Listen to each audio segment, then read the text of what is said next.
Good afternoon. I'm going to call our meeting to order and ask you to stand for the pledge. I pledge allegiance to the flag of the United States of America and to the republic for which it stands, one nation under God, indivisible, with liberty and justice for all. All right.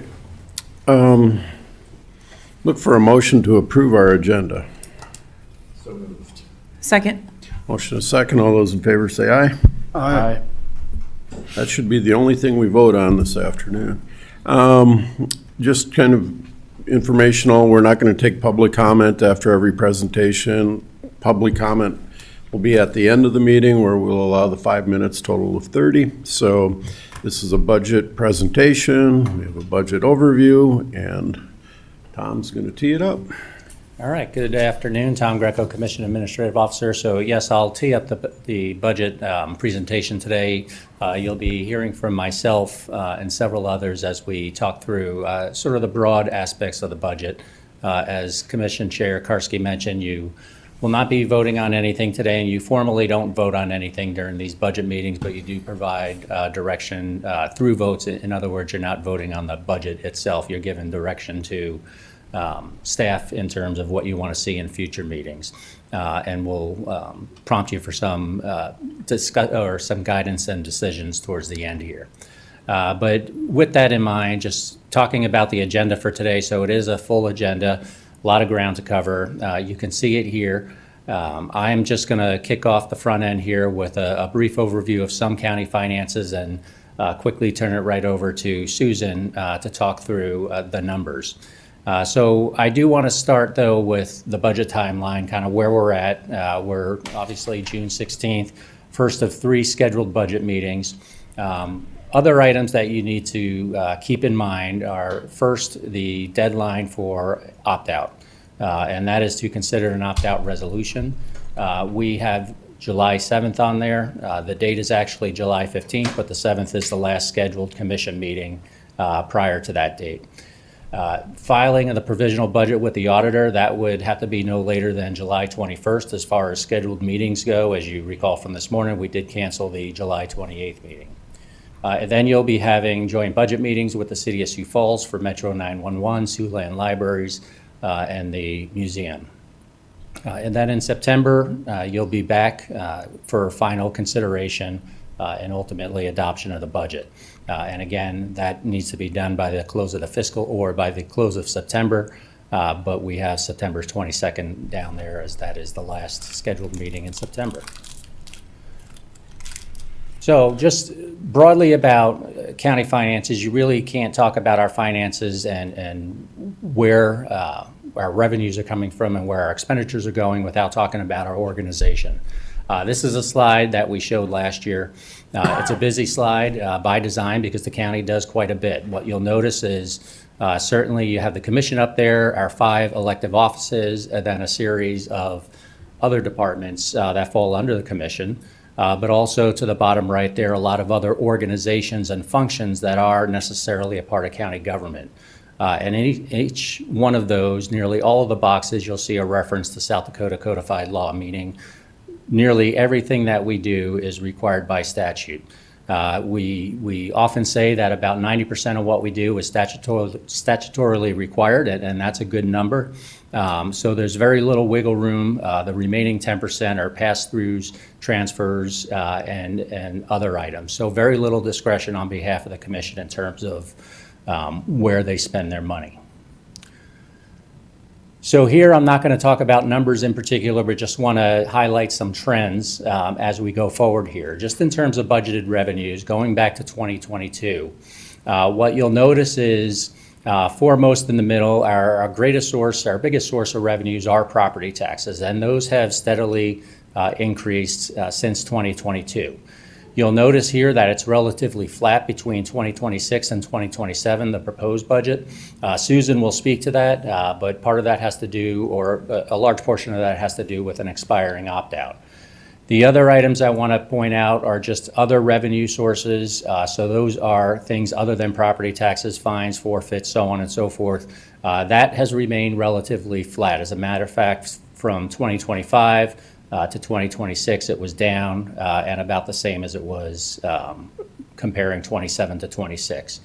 And then over here, cash applied has remained fairly consistent, but I do want to point out the proposed budget this year does show an uptick, and we'll explain that. We've had conversations over the last couple of years about the increase of county reserves. We've done a great job in putting together a policy and identifying a minimum threshold.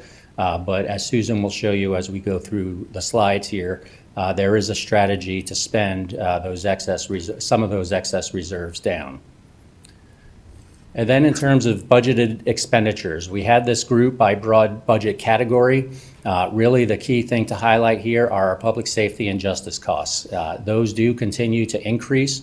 A lot of it is personnel related, but also other things associated with our ability to maintain those services throughout the county. When you look at our other broad categories of spending, you'll notice that they're all generally flat, particularly with regard to the 27 budget and this current year. I do want to point out highway fund. There are no property tax funds in there. That is completely funded with sources other than property taxes. But we'll get into these more in detail as we go throughout the presentation. And as I mentioned, once we get to the actual numbers, I'll turn it over to Susan. So I'll ask her to come up and talk about property taxes within the general fund.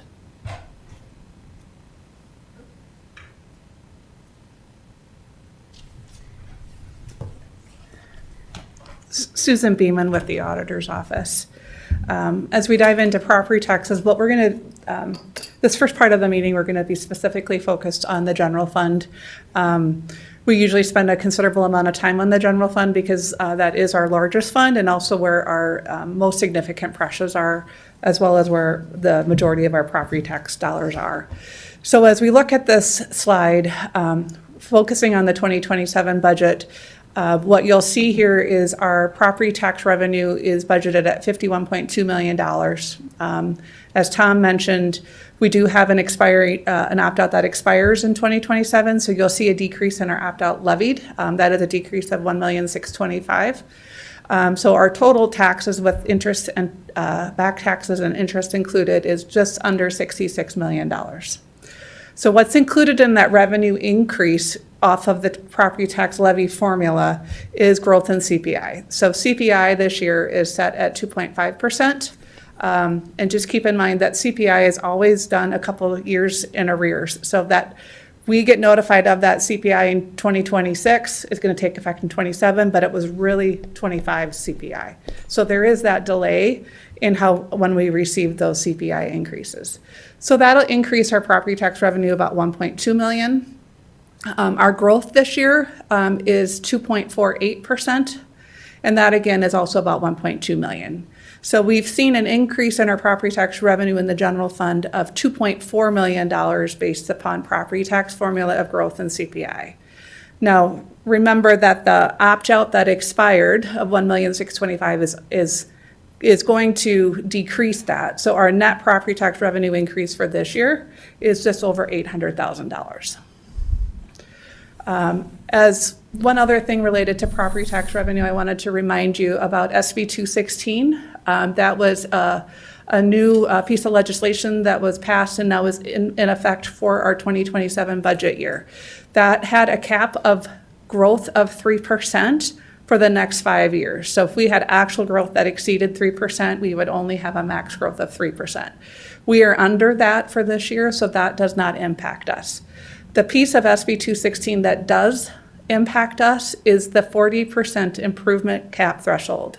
So if someone improves their property, does an addition or something like that, but it's less than 40%, we don't get to include that in the growth formula. So in prior years, we would have had that in growth. So it's hard to estimate what that impact is, but based upon last year's number, it was roughly a 0.3% last year reduction, which equates to about $150,000 of decreased property tax revenue. Okay? Mr. Chair, can we ask some questions along the way? I would imagine we should. Okay, just a clarifying question, Susan, when we there's a line here that says opt-out percentage of property tax levy, Yes, 21.3%. And so that's the proportion of our property tax levy that comes from opt-outs, and just clarifying that that proportion doesn't get the CPI or growth. So we're kind of Correct. always fighting from behind in the sense that our opt-out can't grow except for opting out more on top of it. We can't have natural growth of the opt-out dollars through CPI and the growth factor. correct. So as we pass opt-outs to cover operating expenses, if you need $1.6 million to fund a next year budget item, immediately that starts falling behind the next year. So I did some math on the expired opt-out of $1,625,000. That was passed in 2006. If we would have the actual cost of inflation, so even those years that were above 3%, so an 8% year, 5% year, that number is now roughly $2.7 million. So we passed it in 2006 for $1.6 million, 2.5. It's now over $2.7 million in costs that funded that. So if you can think about it that way, that immediately as you're using these opt-out dollars to fund ongoing expenses, they will continually fall behind year after year. And then just another way to ask the question is, with CPI being 2.5 and growth being 2.48, we'd think our budget would grow by that 4.98, but that's only the proportion, the 75-80% of our base tax levy will grow at roughly 5%, but then everything else is static. So the actual true net growth is probably something more like 4%. I don't know, we could do that math, but. Yeah, I don't have that math done, but you're correct. I mean, we will have our CPI and growth are not taken on that opt-out, so we will continue to lag as those opt-out dollars are covering ongoing expenses. Thank you.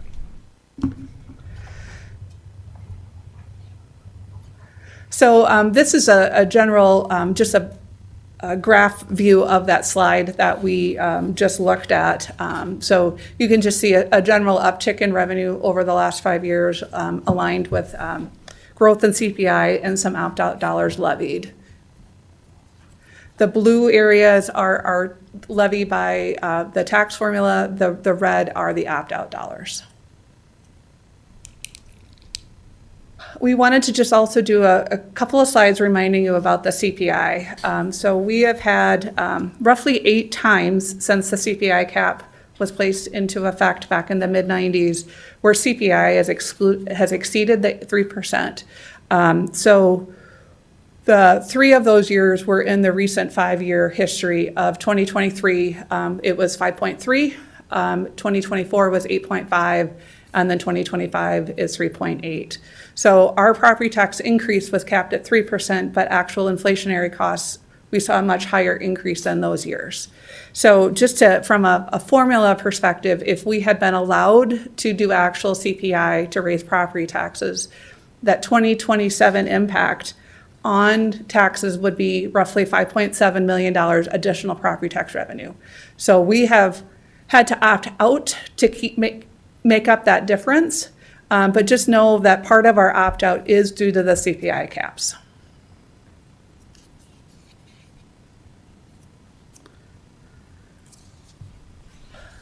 And moving on to general opt-outs, this slide has both building fund opt-out as well as general fund.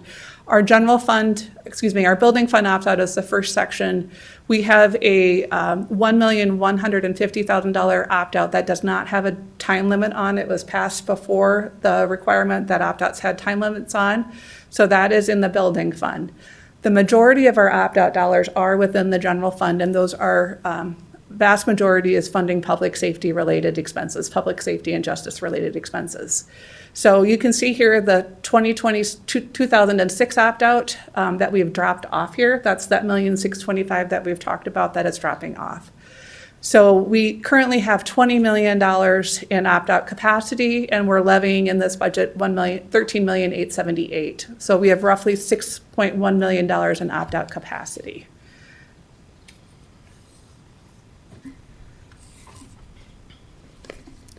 And we have those $6,122,000 in opt-out capacity really spans 4 different opt-outs that we have not fully levied. So the 2019 opt-out that was passed still has not been fully levied, and so that's where the total of $6,122,000 comes in. Before I turn it over to Carrie, I just wanted to pause there to see if anyone has questions on the property tax formula.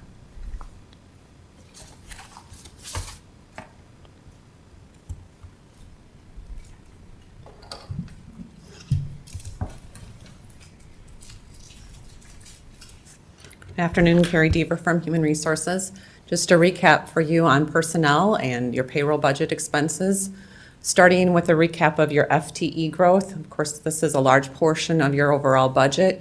As you can see, since 2022 to current time, only 50 positions have been added. The vast majority of those positions, unsurprisingly, are in public safety and justice. So over that time period, it's about an 8.3% growth, again, with about almost all of them, 94% of them, have been in public safety and justice. Turnover is some of the good news that I shared with you earlier this year. We're finally seeing a downturn in the turnover rates. The 2021 and 2022, 18% were some of our all-time highs. We brought that down, thankfully, to about 13% in 2025, which is good. Just as a recap again, about 1% in turnover as an estimated cost to the county of over $300,000. How are those positions distributed throughout the county? This first portion gives you a sense of where your full-time budgeted positions are. 161 are in general government, 32 in highway, and the vast majority, or 457, are in your public safety and justice portion. The second line refers to your part-time, variable hour, and seasonal employees and gives you an idea of how those are distributed. Just one note there that these can vary significantly during the course of the year as we hire seasonal or summer help. Overall through the county, we have 3 positions that are partially grant funded or fully grant funded. All 3 of those fall in public safety and justice. So as you look at the total of where those positions are distributed, 28% in general government, 5% for highway, and 67% in public safety and justice.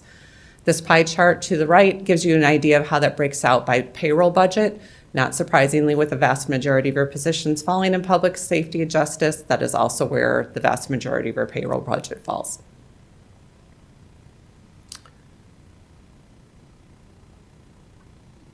How's it changed over time? We went back and looked from 20 years ago. What did the makeup look like then compared to where we're at right now?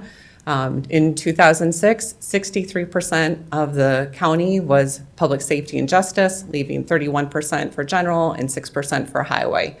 20 years later, you can see that the general portion of the county has shrunk to 25%. Highways remain consistent at 5%, but of course, public safety and justice has grown.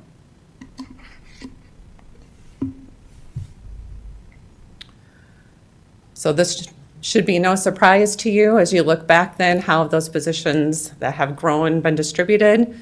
There have been 2 in highway. I want to make a note that Jacob is proposing that one of his currently unfilled positions be eliminated for 2027, so that growth will actually go down to 1 for 2027. 16 new positions in general and 167 in public safety and justice. Clearly, the needs of the county are driven by the population that we're serving. So this chart to the right gives you an idea of what the population growth has been in 5 years increments since 2006. You can see the population growth of the county is going up steadily.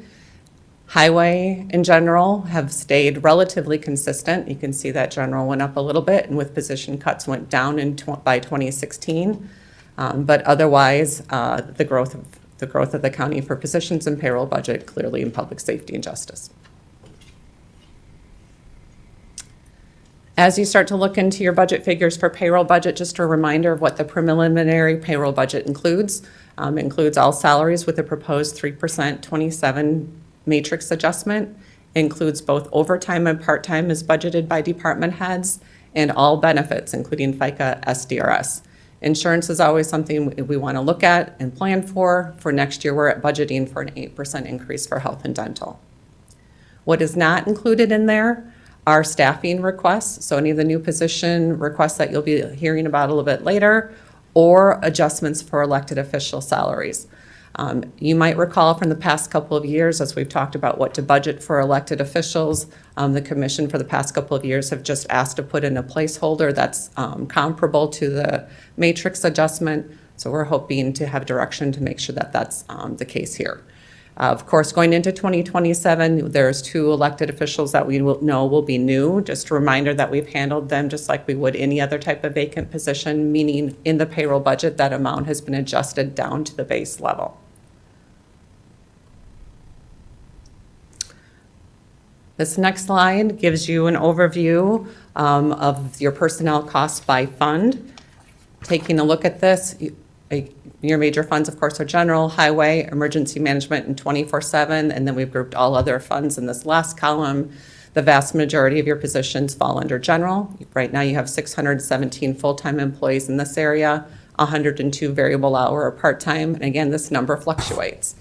What this is showing you, that payroll budget, of course, is the largest percentage of each of these funds' total budget, with 70.6% under general, 20% approximately for highway, approximately 65% for emergency management.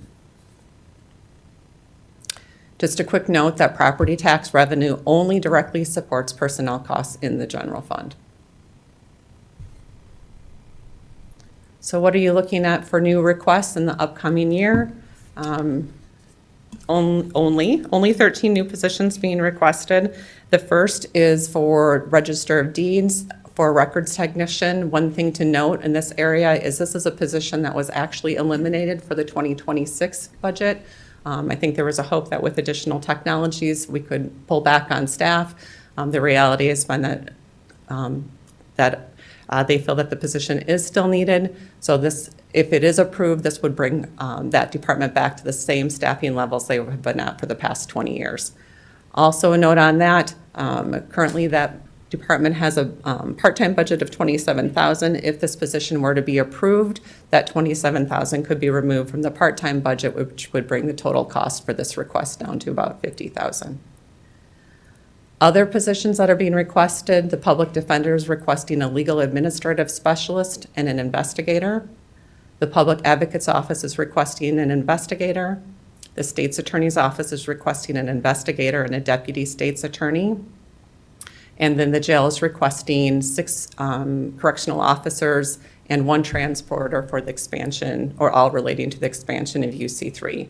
Warden Mattson is here and will be presenting more so you can understand a little bit more about what that's involved. This is always one of your harder conversations during budget. When you're ready to start talking about that, I have broad information about which positions have been approved for each of these areas over the past 5 years, what kind of % growth that's meant for the department. So when you're ready for that, let me know. Other things that we try and keep on your radar through this are the grant-funded positions, and the reason for this is when grants end, it's not uncommon that you'd hear from the departments asking that that position be permanently maintained.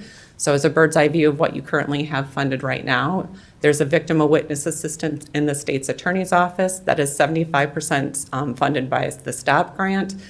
You'll notice in the comments column that that ends June of 2026. That's been a position that they've been able to reapply for in the past, and I think they're hopeful that they'll have funding again for 2027. The second one is a deputy sheriff position. That's 38% funded by ICJR grant funds. You'll note there that that's effective through September 26 only. And I'm just going to move right on and talk about the deputy state's attorney's position. That is 60% funded by the ICJR grant. Again, funded through 9/26 only. It's our understanding that there's the potential to draw down further funds for that to help offset our costs into 2027. We did not budget for that revenue just because of that unknown component, but again, the hope is that funding will come through. For the deputy state's attorney position, the other 40% of that position is funded through an agreement with the Attorney General's office. And with that, I'm going to turn it over to Warden Mattson to talk about the UC3 position requests.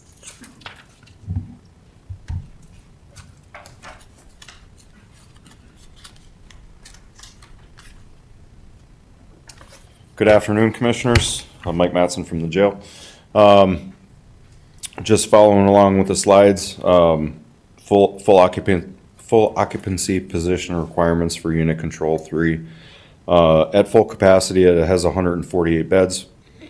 Full occupancy of the floor requires 5 corrections officer posts. Each post requires 6 FTEs due to a shift relief factor. Those posts consist of a control operator, indirect supervision officer, indirect/direct supervision officer, roving officer, and another direct supervision officer. Expansion into UC3 also requires corporal post, which is 6 corporals, 1 transporter, and then eventually 4 master control operators for a total of 41 positions. Phase 1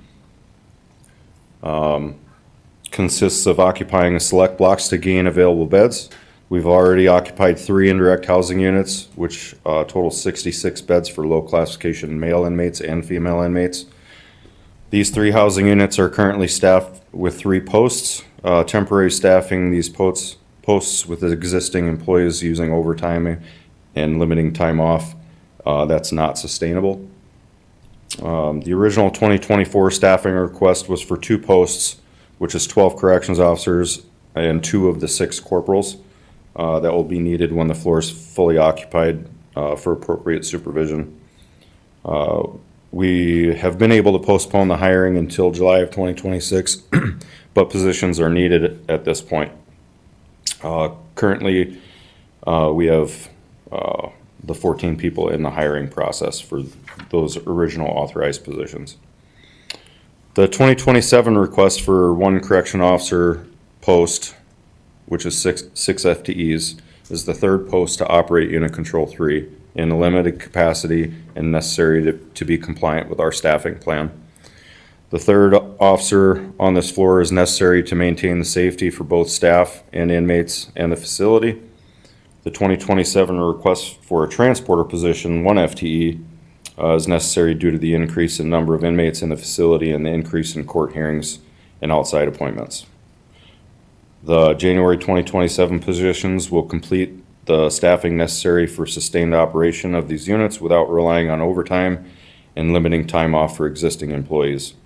Opening the floor will also result in additional budget needs. Obviously, with more inmates, you're going to have a higher food cost and higher medical cost. When and how we move, sorry, I failed to advance the slides. When and how we move toward adding staff to occupy more housing units on UC3 will depend on several unknown factors. This makes setting a timeline for when additional staff will be needed difficult. Currently anticipated hiring needs for all UC3 positions, July of 2026, the 2 posts and the 2 corporals that were previously authorized, January of 27, the 3rd post, and 1 transporter. Roughly speaking, January 2029, an additional corrections officer post for the roving officer, and then the remaining 4 corporals. And then further out is January 31, the last corrections officer post, and then 4 master control operators. These are the positions necessary to maintain our current staffing plan and maintain operational safety and security of the facility and for our staff and its occupants. Just a brief overview. I don't have this as a slide, but when we look at overtime at this point, I did a snapshot on June 3rd, and we had utilized 12% of our overtime budget at that point, leaving $280,000 from the remainder of the year. Fast forward to today, and we've utilized 19% of the budget, leaving $260,000 for the remainder of the year.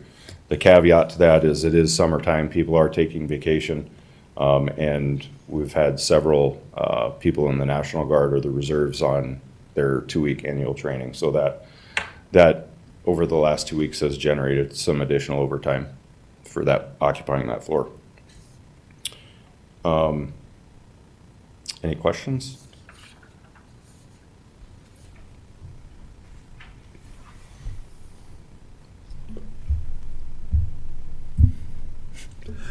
Mr. Chair. Mike, go ahead.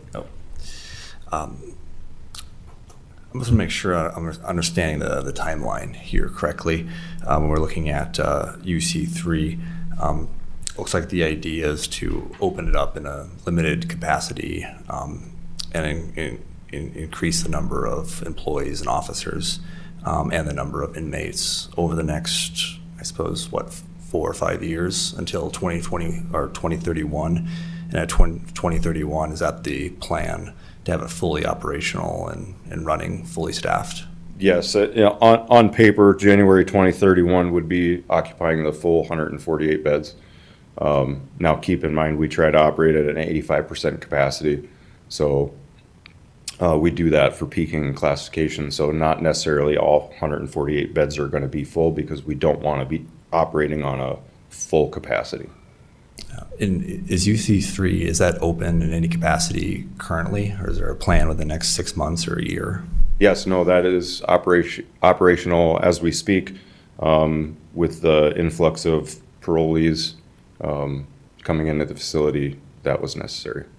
You may not have the exact numbers, but how many inmates are currently in UC3, and how many officers are employed there? We have 3 posts on that floor, so 3 staff are up there all the time.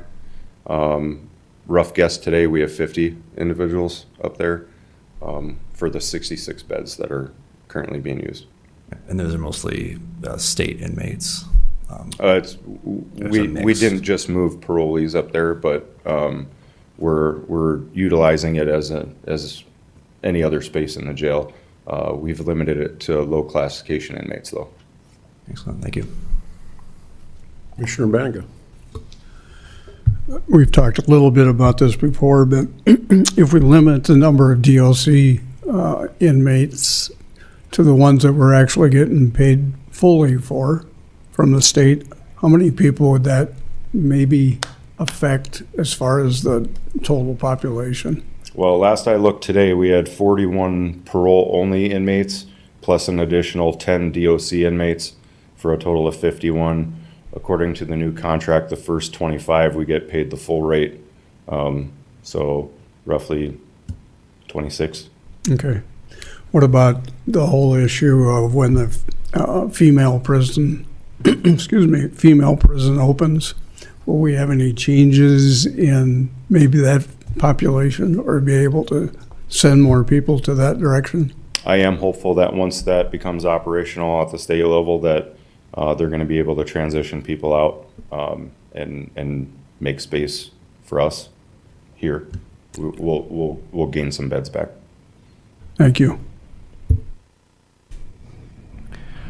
Question, Mr. Chair, might be more for Susan than yourself, but if either of you can help me out with it. Just, I think we spent a lot of the last couple of years just trying to figure out phase 1 and when is it going to hit in the 5-year forecast. And I think we, through a lot of hard work, got to push that back a lot from original projections. So that was great. So we do have, that was 14 positions. But then just trying to compare that and wrap my head around the full scope here is 41 positions. And I guess the question maybe for Susan, and we'll get to the forecast and whatnot, but is that baked in? I think there's Susan. It's not just phase 1 that's been baked in. In the out years, we've understood that this was more than just a phase 1 plan since the beginning. And then is there an all-in cost? Like, I guess on paper, we talk about 2031.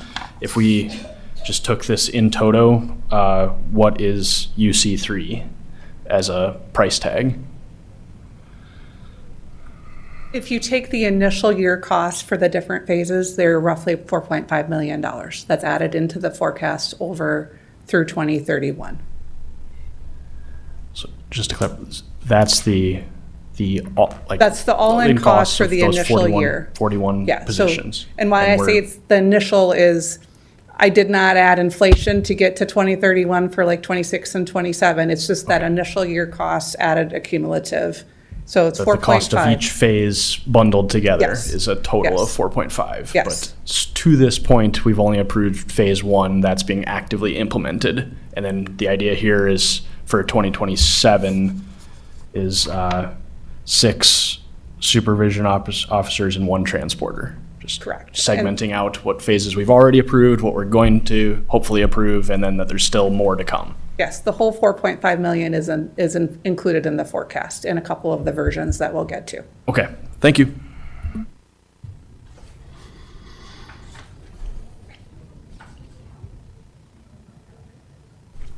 UC3 is a large portion of our budget, so it does take up yeah, and we've been delaying and We've tried to be transparent over the last couple of years with the plan and what would be coming. And then you throw in the COVID money leaving, and there's obviously a sticker shock to it. only if you haven't been paying attention. But yeah, we knew it was coming. So, yeah, Mr. Chair. the time is here. Commissioner. Thank you. Have you seen an impact to the pay matrix with your staffing, with turnover? Has that had an impact either? I reported, and I'm not going to recall the number correctly, but I reported in my briefing earlier this year that our turnover at the jail had been at a high point of, I think, 23%, and we've gotten it down to, I think it was 15%. And then I did some math on that, and if you take out the good turnover, people moving on in their law enforcement career, cut it in half to about 8%. So from a turnover perspective, I'm more than happy with where we're at these days. We recognize that obviously that bad turnover is costly, and we've done a lot. The commission has done a lot to try to retain people. Thank you.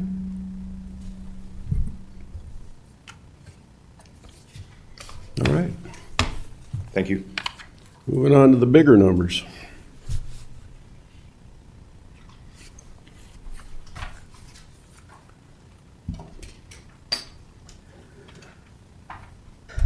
As we move into the overall budget review, we just wanted to start with just a very high-level snapshot of what the proposed budget is as we start today. So total revenue is, for all funds, is $128.4 million, with our expenditures budgeted at just under $143.9 million. So as you can definitely tell, we have a gap between our revenue and expenses. And that was one of the things that Tom indicated on that early slide in the presentation about the cash applied. Where you see the biggest area of cash applied is in the general fund, and we're going to dive into that as we go forward. Today, we are going to do a deeper dive on the general fund, the building fund, and the debt service fund. Highway fund, we're going to save to the second meeting on June 30th. And then all the other funds, we're going to just touch very, very briefly on without going into detail later today. As we move into our general fund revenue slide, so the one thing that I noticed immediately when I put this together is this line. What you can see here is it is flat. And when we get to our expense slide, what you'll see is that is definitely not flat.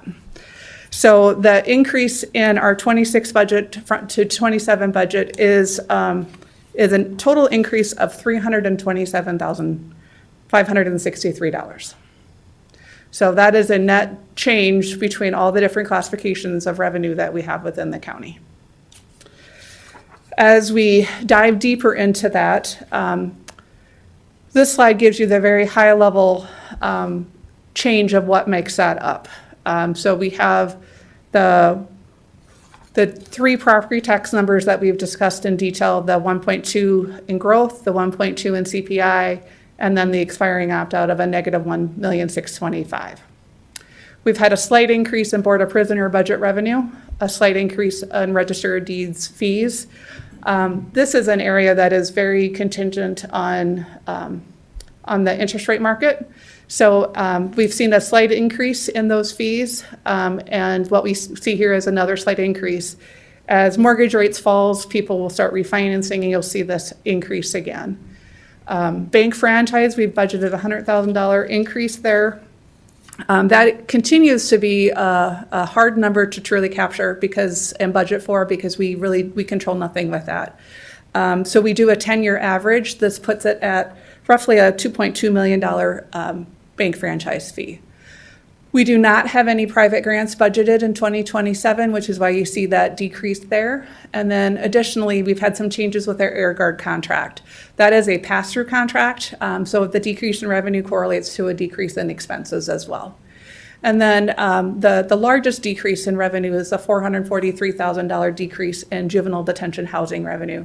And that is really due to Minnehaha County using more bed days for juveniles than we are with than what we've done in prior years. And that is based upon census. And then all the other changes within our general fund revenue equate to about $131,000 decrease. So this is where we get to essentially a pretty flat revenue increase for 2027. Okay. As we dive a little bit deeper into this, the next area outside of property taxes where we see a significant revenue source is charges for goods and services. Again, the thing that you notice here on this slide is also very flat. So from 2026 to 2027 budget, we are seeing roughly a decrease of $50,000 in this area. This is predominantly made up of sheriff's office fees, including the jail board of prisoner fees, juvenile detention fees, registered deeds fees, and other types of charges for goods and services.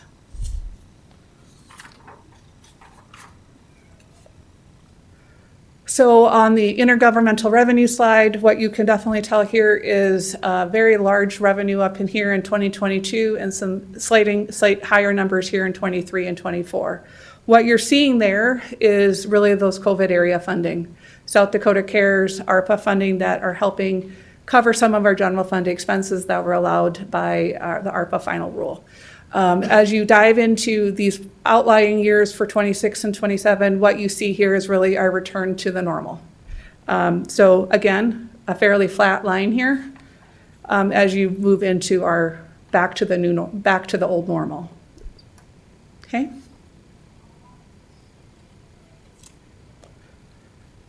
Fines and forfeitures is a relatively small area within our general fund budget. It does not change significantly. We have roughly $159,000 budget there. What you do see for 25 actual is the sheriff's office did receive some forfeitures from the Department of Justice and the Treasury, which is what was an uptick in 2025 actual.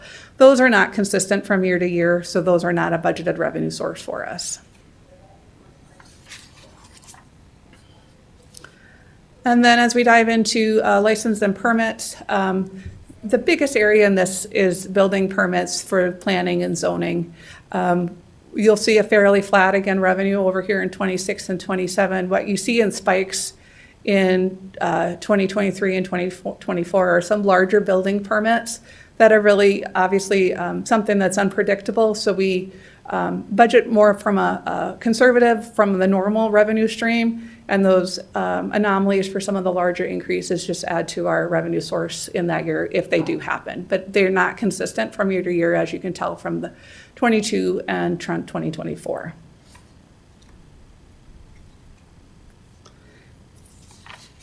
And then the last area on revenue that we'll highlight is just our miscellaneous category. The biggest area within miscellaneous revenue is our investment income.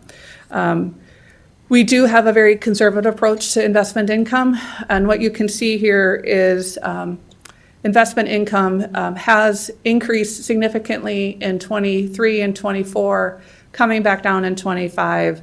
And so what we have seen in our year-to-date 2026 numbers, we're about 8% lower in interest income than we were a year ago, and we're about 30% lower in 26 than we were in 2024. So as interest rates come down, as well as we spend some of our reserves, this revenue will obviously not be there. So that hence why we have continued to be very conservative in that investment income budget, because we don't want to get caught in a few years when that has dropped significantly that we will not, we'll have to make that revenue up in addition to property tax shortfalls. Mr. Chair, just a question on interest income. Did I catch where we're at year to date in 2026? Are we ahead of that pace, though? We are ahead of where we budgeted, but it is lower from where lower than where we were in actual 2025 at this time. So about an 8% decline from last year to this year at end of May, but we still will be exceeding budget unless something significantly happens with interest rates for the rest of the year. So if I'm reading this right, then that 26 was budgeted lower than 25. What 25 ended up being actually, and we're projecting 27 to be flat with 26 Right. is our pretty conservative estimate. Correct, because we expect rates to come down, although we have no crystal ball on interest rates. I think the industry and markets usually have been indicating rates will probably decline, and we know that with our cash applied spend, that will use up some of the dollars that are earning interest on, so both of those will cause a decline in 27. Yeah, that was going to be my other question is, as we're spending down our reserves, that would kind of have a dynamic aspect to this. So even with spending down reserves, though, we're still projecting interest income to be flat next year. That is what we are at this time, yes. Okay, thank you. And the other item that I will note on here, the very last item, it's hard to see on this slide, is opioid settlements is the last revenue on here. That hasn't actually gone away. It's just been moved to a separate fund, but it had been in the general fund up until 25. So you'll actually see that now budgeted in a separate fund. Okay. Before I move into expenditures, or any question on revenue before we transition? So this is our general fund expenditure slide. So what you can tell here, as I said, where our revenue was generally flat in these years, what you can see in 25 through 27 is they are definitely not flat on the expense side. One thing I do want to note in the 22 through 24 area is part of that lower amount is due to ARPA funding available to cover some of our expenditures. So the actual expenses were reflected into the ARPA fund in those time periods. So they're not in here, and it's not that they didn't exist, that they were reported in a separate fund. So just want to make sure that you understand that these increases were not all just inflationary increases, that some of that was just due to that availability of some other funds to cover them for a short time period. So on this slide, we talk a lot about public safety and justice. On this slide, I just wanted to note that public safety, legal services, and courts are all listed as separate line items. As you've seen on other slides, those areas are the areas that are increasing, where the other areas are generally flat. Susan, can you remind me when was the last quarter of ARPA funds being spent? Was that the end of 25? So we spent dollars in 25, but it was capital items, and so there were no operational costs in 25. So 2024 was the last year of operational costs. Susan, what offices are included in public safety as opposed to legal services? Say that one more time. Who's included in public safety? Like is state's attorney there, or are they in No, legal public services? safety, state's attorney would be in the legal services area. So public safety is everything from sheriff's office to juvenile detention, to the jail, to Metro, our contribution for Metro. I'd have to have a list here. The sheriff, the jail, I'm sorry. I didn't mean juvenile to- detention, coroner, juvenile detention alternatives, Air Guard, airport, Southeast Tech, Humane Society. Our general fund contribution for the link is included in there, and then our Metro. Okay, thank you. With public safety and justice being a larger area for Minnehaha County and one of our areas of increasing costs, We wanted to do a little bit of a comparison for you on this slide. So this is a slide that we haven't shared in previous years, but we thought it important to share this year. So what we did was are showing you the approved budget in 2022. So what you can see here under Public Safety and Justice, I have the categories of courts, state's attorney, public defender, public advocate, and the broad area public safety, which is what we just discussed. So in 2022, the total of those areas was $48.3 million, which represented 66.3% of our general fund budget.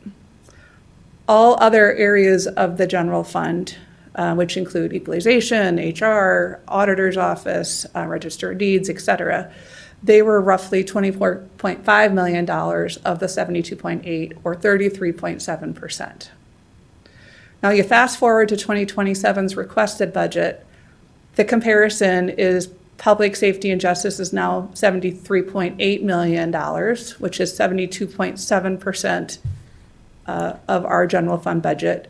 And other general fund departments is just under 27.8, which was 27.3%.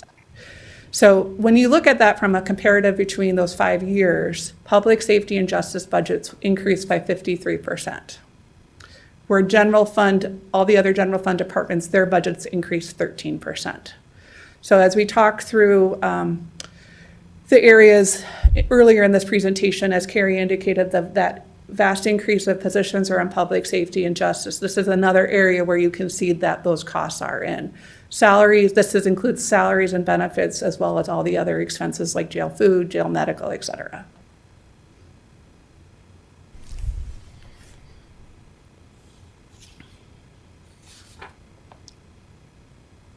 Okay. As we dive into the increase in our general fund budget, we're going to break it into salaries and benefits, versus our other expenditures. So our general fund salaries and benefits for 2027's requested budget is $72.2 million in comparison to last year's budget, or 2026 budget of $68.3 million.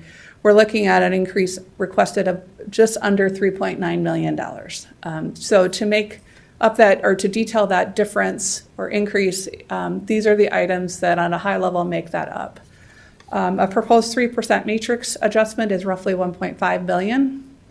2027 step increase and then a variety of other salary changes for employees is roughly $1 million.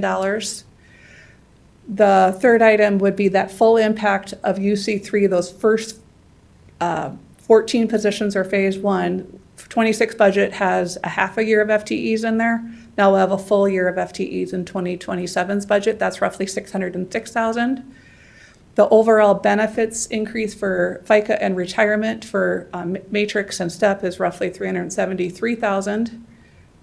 Health and dental insurance increases for our 8% budgeted premium increase, as well as various other election changes, is roughly 511,000. And then for part-time and overtime areas other than elections, it's about $177,000 increase. And then 2027 is not an election year, so we have a decrease in part-time and overtime for that area, $178,000. Keep in mind, elections is an every other year thing, so this decrease will come back in 2028. Great news. Carrie Deaver, if I could ask a quick question. How many of our employees are covered by collective bargaining? That is a good question. I'm thinking it's slightly over 50%. It might be as high as 60% right now. Okay. How do we, when we talk about the collective bargaining, everybody else is under the matrix or the program, so the raises are kind of baked into our entire payroll then, correct? I mean, what's the difference when we talk about matrix adjustments and salaries and that type of thing? Could you walk me through that just real briefly? Yep.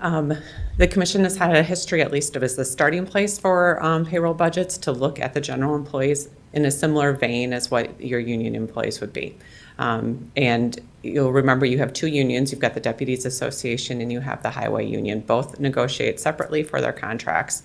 It just so happens that in this case that both have a 3% increase as part of their contractually obligated increase for 2027. Okay, so we try to treat everybody the same, is what you're saying. In regard to this one factor, typically in the payroll budget process Yeah. at this point of the year, the answer is yes. Okay. Are they treated the same necessarily across the term of the contracts? No. No, I was talking payroll, thank you. Well, Okay. again, even payroll differences would occur through the contract, but for the matrix adjustment, you do have a history of trying to treat people consistently. Thank you. Sorry for interrupting, Susan. It was kind of in that vein, so appreciate it.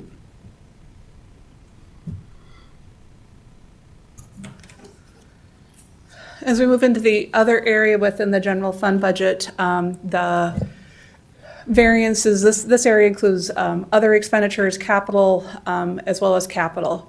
So that area for our general fund budget is just over $29.3 million requested budget for 2027, in contrast to $28.3 million for 2026. It's roughly a $982,000 increase.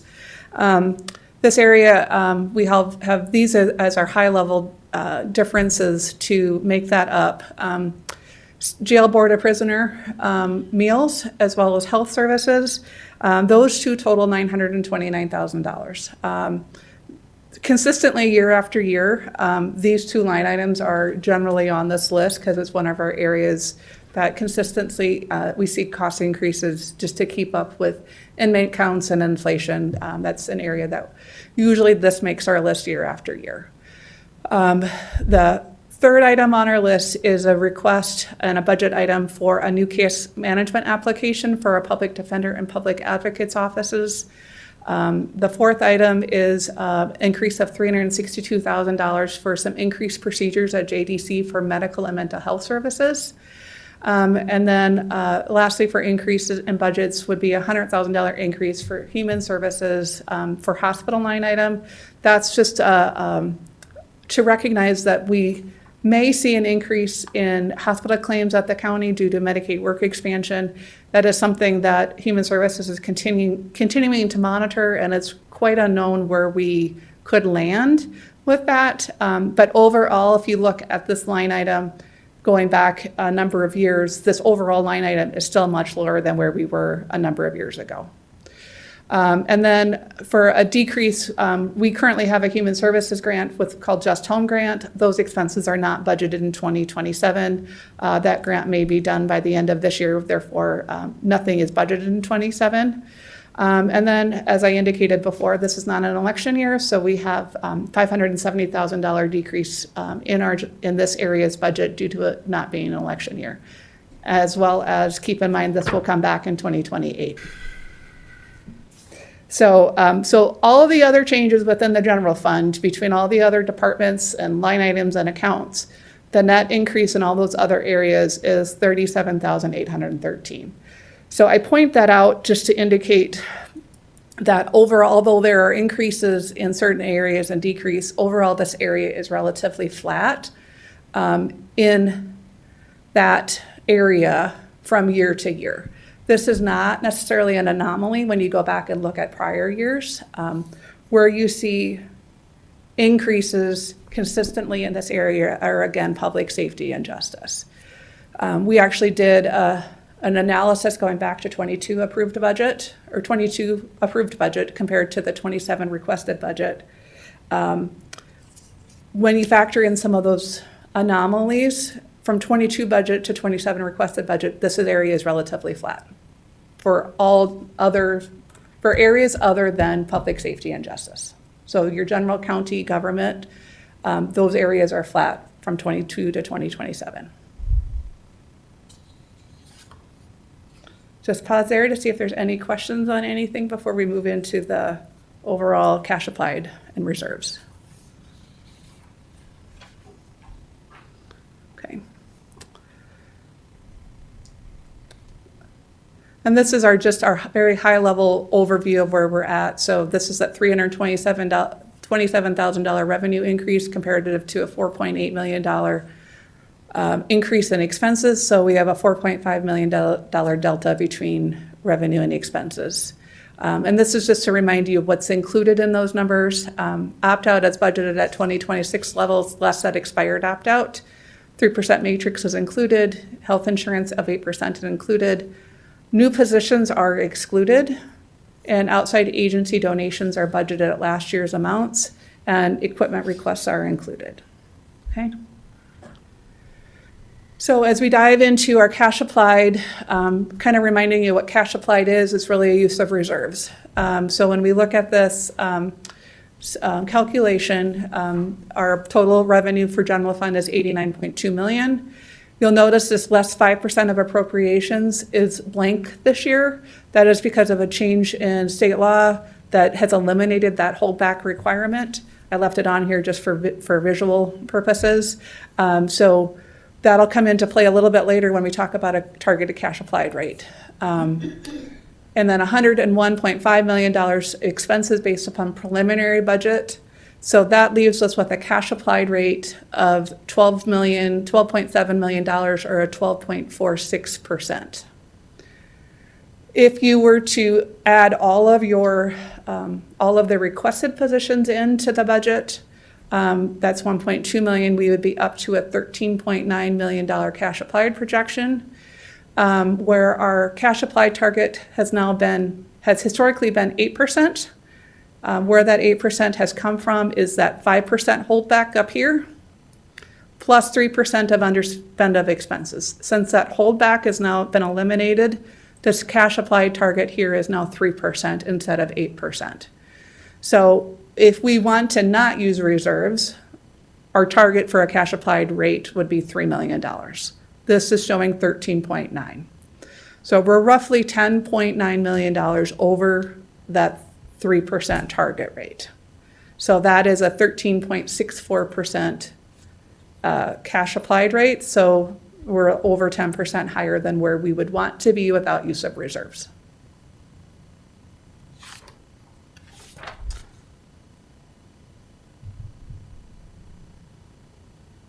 Okay.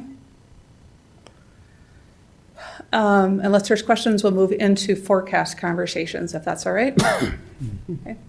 So the first version of the forecast, which we have three, we wanted to show you what this forecast would look like with what the commission has historically provided direction to us, which is we want to consider layering and opt-out as needed to help smooth opt-out and eliminate huge spikes in opt-out or property tax increases if we can control it.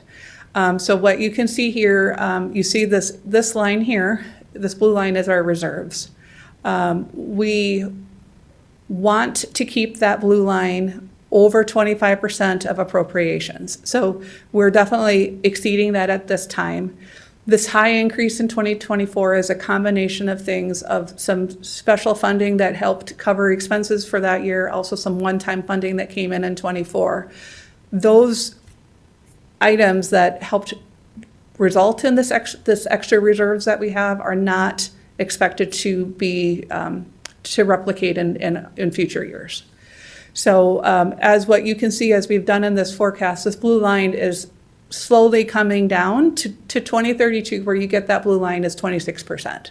We want that to be above 25% at all times, so that we have roughly 3 months of reserves on hand at all times. So this is layering an opt-out every year to balance that, to slowly bring the opt-out line out, which is the green line, and at the same time slowly bring the reserves down. So that equates to a $3.5 million opt-out levied in 2027, and then $3 million in 28, 29, and 30, $3.5 million in 2031, and another $3 million in 2032. Is the goal here to keep the levy and the approved kind of the same corridor, or are we looking at a merge? As far as the opt-outs that are Yeah. passed, based upon FAN's recommendation, their recommendation was to always pass an opt-out at least 1 year in advance of when you need it. So this graph is prepared with assuming that we're always going to have at least enough opt-out or a little bit more to cover the next year's opt-out. There's no perfect number. It could be more or less. The thing that I would caution is these are forecasts, right? So I have 3.5 million in there for next year, 3 million in there for the next year. I can't tell you really what 2028's needs are going to be based upon what's going to happen and where growth CPI are going to land. So I would say you'd want to be somewhat realistic, knowing that those numbers are not set in stone. If that makes sense. Yep. Yep. Okay. So another way to Can I, look can I at, ask just some questions about the assumptions that are built into the forecast with, it includes the UC3 expansion and 750,000 of other new positions annually. yes, I should have clarified that. And So- is that baked into 27 as well? Because previous in other slides, we're kind of talking about how we're not assuming any new positions yet. So just making sure what assumptions apply to what. Yes, that's a good clarification, and I should have mentioned that. So 2027's number assumes that all positions requested are included in 2027. And then all of UC3 expansions, as you get into 29 and 31, are embedded in the forecast. And then, as we have known from previous year meetings, increase in public safety needs in the jail and arrests correlates to increases in court cases and attorney needs in those offices. So we have baked in 750,000 of new positions throughout the forecast. But that, again, is up for discussion. So if you're uncomfortable with that level, all of this can be changed. It embeds growth in CPI and other inflationary increases in here as you move out through the forecast. They're just projections. I mean, Correct. Yeah. I would love to, I mean, honestly, I hope it looks better than this, right? I mean, the main goal with this is to not get locked into any of these numbers as you move out, especially the further out you go. The main thing we can take away from these forecasts is trajectory of what our future looks like, what our roadmap looks like, so that we can plan accordingly to not be caught off guard where in 2 or 3 years we're having funding issues. And when I say they're just projections, I don't mean they're just I know. projections, but 'cause we have to do this, but, I mean, we have to make assumptions, and these are reasonable assumptions, so. And partly why we do this is actually this slide. So this is where we were, and we've shared a version of this last year, but we want to remember where we were back, even as far back as 2009. In 2010, I believe Commissioner Benega was on the commission back then, so was here, and we have some department heads that were here during that time. We were definitely at a very low in reserves. This 2010 number was 1.8% in our reserves. It was definitely a very tight fiscal position to be in. And what you can tell as we move forward, up until 2022, 2021, where we had some specialty funding coming in, we were not even at that 25% where we didn't have three months of reserves on hand. So we want to plan and we want to be reasonable and cautious as we move forward, as still as meeting the needs of our public. But this is an area where we don't want to go back, and that's where we have to be talking from a forecast perspective of where we're headed. So this purple line, again, is our reserves. And so this is just another view of that same forecast slide of getting us down to 26% by 2032. Okay. Question, Susan. Thank you. Being over the 25%, did that follow the timeline when we did the first fan? Is that why we first initiated? I'm trying to remember, was it 2019? Yeah. No, 2017 was the first fan. And then we did one in late 21 and early 22. Does that sound 23? Okay. Thank you. And that recommendation, multiple reasons, I suppose, but part of it was bond rating issues if we went below a certain threshold. And so we wanted to. So I'm not sure about that. I was not here prior to the most recent fan. What I can tell you as far as some of the bond issues that I've been a part with, our rating agency has indicated that if we fall below 20% of a threshold and reserves, that they would see that as unfavorable. That would lower our bond rating, potentially could lower our bond rating, have a more costly rate of debt, and which would impact any future building projects as we go forward. What you can tell from back in here, and again, I wasn't here during that time, if you go back and look at that opt-out slide, where we had the timing of opt-outs, where you start seeing more consistent opt-outs is in that 2012 and forward time period, all related to increase in public safety needs. So if you go back and look at that slide, you'll see consistent opt-outs starting in that time period and after.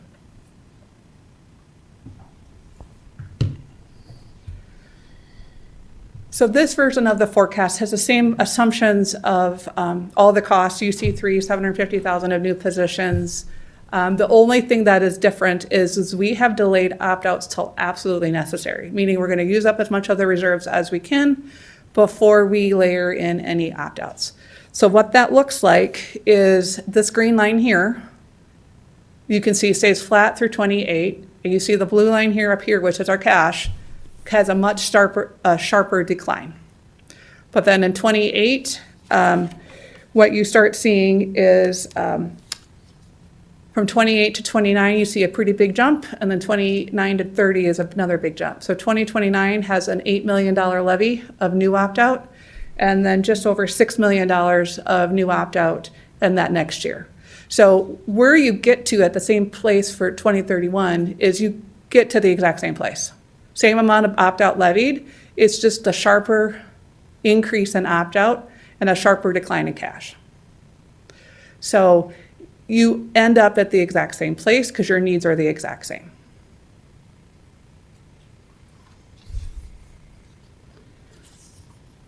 And then lastly, we wanted to show you a slide of what this looks like, what our forecast looks like if we just freeze the county where we are at the end of 26, meaning no new UC3 positions. So UC3 nothing is added after December for UC3. There is no new positions at all. What does our forecast look like? It still shows we need opt-out. But what you can tell is there's a very smaller decline for cash needs, and opt-out still happens, it's just to a lower degree. Part of why you still need opt-out is because we have $15.5 million of opt-out within the general fund that every year as we move beyond it is continually falling short because the expenses increase with inflation, but that revenue does not. So that is part of what that need is. So this makes the assumption that we would not approve an opt-out with this budget cycle that we're currently in. It assumes that you're replacing the expired opt-out of $1,625,000, but there are no new opt-outs there. After, Excuse I mean, me. that's, yeah. So no, let me rephrase that. This assumes that we do include new opt-out in this version. It's just there's no new positions. There's no additional UC3 expansion. If you just freeze the county where we're at, which we know is unrealistic, but we wanted to say, what would that scenario look like to avoid opt-out? This shows you that even if you froze us where we are, we still have an element of need forecasted in the forecast for opt-out, just because there's a portion of our budget that is not growing from a revenue perspective with growth in CPI. Is that all of it? Most likely not, but it is a big part of it. So this just freezes the county where we're at from a revenue perspective and an expense position perspective for growth, which we know is not realistic. But we wanted to share it with you just for analysis purposes. So when you get down and look at the scenario of those three forecasts, what does that look like? So the first one shows in the forecast $17.3 million of new opt-out would be needed. Delaying opt-out still necessary. You get to the exact same place as 17.375.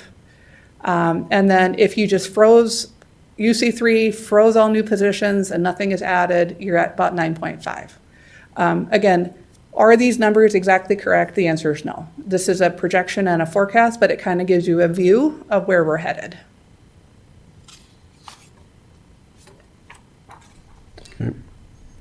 One other thing I wanted to note, I have in here for 2027 on the layered option, a $3.5 million new opt-out that would be levied.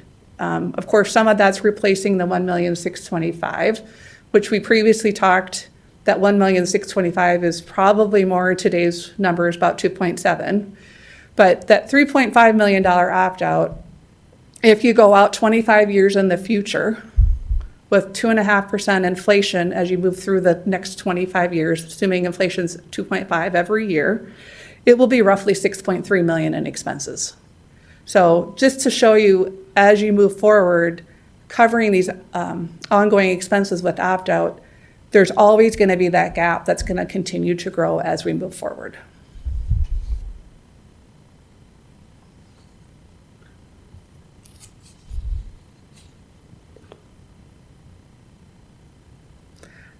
Before we move into building fund, I just will pause to see if there's any questions. Just looking at the screen, these are approved and levied? So these are levied. So I've not Levied. put it, when you get into the forecast slide, this gray line has to do with the approved opt-out. So I tried to keep the gray line always exceeding the green line to get prepared for the next year's opt-out. This is just levied opt-outs. Okay. The next big opt-out that expires is actually in 2033, so it's not showing on here. It's a $4 million opt-out that will drop off in 2033.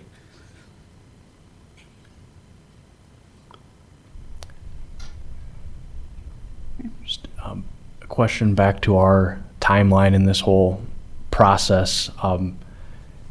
Is it the first meeting in July if we're going to pass an opt-out? So to gain new capacity, we have to do that by July 7th, but given our calendar? Correct. That is the meeting. So I think at some point, we'll need to be given a direction from the commission on if you want us to bring back an opt-out to the July 7th commission meeting for consideration at that meeting. And then just to keep the two concepts separate, that's to increase our capacity, or what's in our forecast as the gray line. When would we have to decide? Is it in the actual passing of the budgets that we levy, that the green line increase? Yeah. Those are two separate decisions, and what's the difference in timeline of when we need to make that decision? So the first timeline going, it would be provisional budget. We would authorize that to be prepared and filed and published. That sets the hearing date for into September for the budget hearing. We can make adjustments to the budget in September. I would recommend that just for, so that our public hearing has the property taxes that we would be planning to levy, have that be embedded in the provisional budget that would be published at the end of July. So we could have more time up after the July 7th meeting for consideration of what you want to levy. Some of that will obviously depend on what the forecast needs are as you go forward.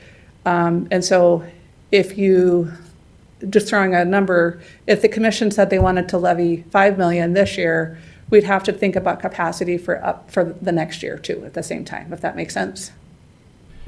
Yes, and just to level set what you have built into some of these scenarios for 27 as a starting point, I'm reading this chart as 3.5 in new, and acknowledging that's 1.6 is expiring, but 3.5 in new capacity. What do you have anything baked in for what we would levy in 27? 3.5 is what is what's in the forecast for being levied. So pairing those together, so we'd grow in capacity. Well, net capacity would actually be less than 3.5 because we lose 1.6 of capacity. But you would pair those together. That it's your just first draft, not that this is necessarily your formal recommendation or anything, but baked into some of these forecasts for 27 is 3.5 in capacity and 3.5 of levy. The 3 million, I think we would want to look at what we have 6,122,000 in capacity right now, backing off the 3.5 million. I think we'd want to evaluate where we want to land for capacity at the end of for subsequent years, knowing we have some larger years coming down the road. 3 million would probably be reasonable for consideration, but I think that's something the commission has to get comfortable on and decide. So there's a couple different pieces with opt-out that needs to be discussed. One is simply the expired opt-out, or do you want to replace that with existing opt-out capacity? So that's number one. Two, do you want to levy any additional opt-out, knowing where the forecast looks like as we go forward with ongoing expenses? And then the third question would be, do you want to pass an opt-out resolution for future capacity? So those are probably the three major questions. So the opt-out resolution would need to be done at the July 7th meeting for consideration of building capacity for future years. The levying of opt-out, you could push that out further. My recommendation is when we publish that budget for the public hearing, which is set at the end of July, that we put what we intend to levy. Although we can probably push it into September, I just think it'd be best from a transparency perspective to have it be in that provisional budget. And I want to see if I fully comprehend. So 1.6 would be dropping off, 3.5 would be levied. So the net would really only be 1.9 million in a. So we would have 3.5 on top of what we previously showed you, because the Okay, so that 1,625 is already out of 3.5 there. is still on top of that 1.6 that is dropping off. Yeah, Oh, yes. okay. So the drop off though of the 1,000,006 is already in the requested budget because it had to drop off. But the 3.5, if you chose to levy that, would be additional revenue coming into the general fund. Susan, I've asked this question before, and I think you already have the answer, but every million that in additional opt-out levied, what's the impact to the $350,000 homeowner? I don't have a $350,000 house, but on a $300,000 home, it is roughly $10.92 Okay. for every million For every million, okay. Thank you, per year, yes. thank you. And as we move forward in the forecast, there's a lot of questions. I mean, growth and CPI are a big piece of that, but it's also UC3 expansion. The 2029 dates and 2031 dates, they're estimates. So as the sheriff's office and the jail decide what that rollout looks like, that could accelerate, that could get pushed, further. So that is a very big piece of that. And then obviously as your inmate counts increase, your correlating impact on your justice areas also changes. So those are all things that as you continue to move forward in subsequent years, that'll have to be evaluated for forecast needs.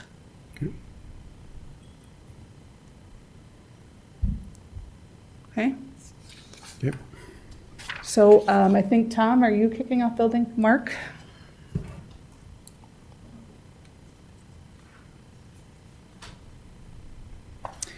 Good afternoon, Mark Krenz, Facilities Department.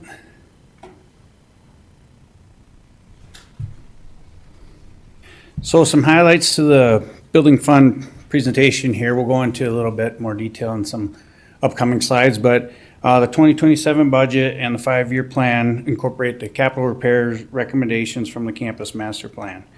The cash funded campus master projects are excluded pending further discussion.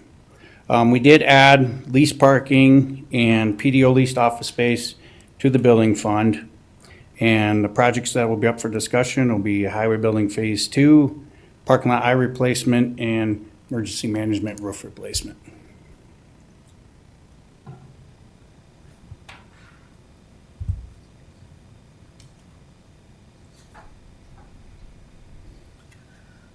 As we look at the forecast for the building fund, this used similar assumptions for property tax revenue increases that the general fund does.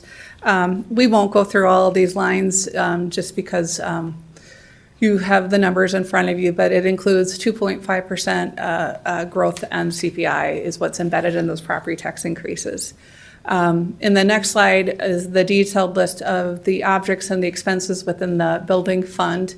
One thing I'll note that's a little bit different, which Mark and Tom will discuss, is this $4 million budget item in 2027 that's for proposed Phase 2 at Highway.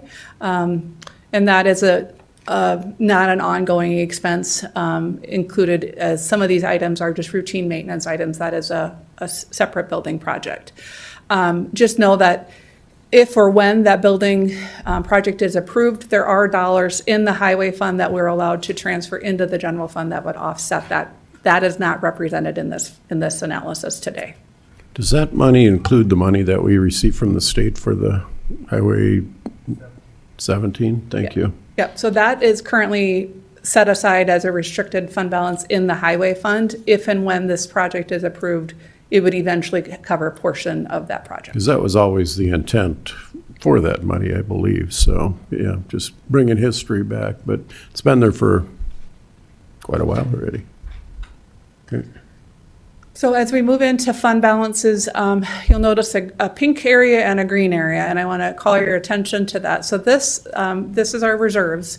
So in the green area, we have what's the restricted fund balance. So at the beginning of 2026, we had just over $10 million in restricted fund balance. What that means is it's restricted by statute. So it's revenue that was generated from the building fund levy, and by statute, we have to use it to build, maintain, and improve county buildings. So it cannot pay for salaries. It's by statute has to stay here. The pink area is what is called assigned fund balance. Those are dollars that the commission had moved from the general fund into the building fund on prior occasions that were assigned for future building needs. The commission, through commission action, could choose to do something with this or move it to a different fund because it was not restricted money to begin with.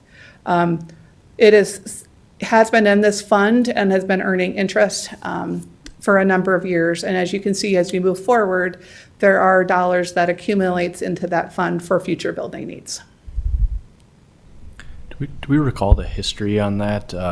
Was that to avoid some max amount in our general fund that was unassigned that we had to move something over? There's a handful of items that created that. One of it was we sold a gravel pit, 2021, maybe 2020. I was prior to my time. So some of that money came from a sale of a gravel pit and was moved into here. And then the general fund has a limit on unassigned fund balance cannot exceed 40% of next year's appropriations. There were some dollars that came in earlier, within recent 5 years that covered general fund expenses.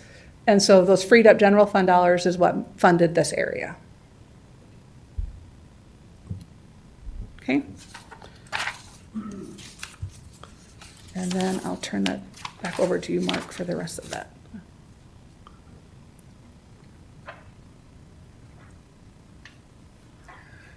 Okay, so capital projects, human services rooftop replacement. I had this in my long-range plan, my annual presentation earlier this spring. It is also identified in the master plan facilities assessment. The budgeting for emergency management roof is due to the age. It was installed in '98. It's getting to the end of its useful life. And then the discussion on the highway building phase 2 and the parking lot eye replacement. And those are due to the campus master plan projects coming up. Are there any questions? The fairgrounds improvements, I mean, that's been an ongoing line item, about 150. Are we spending that much in improvements out there every year? Do we have a line item of what, or items that we're gonna be improving out there?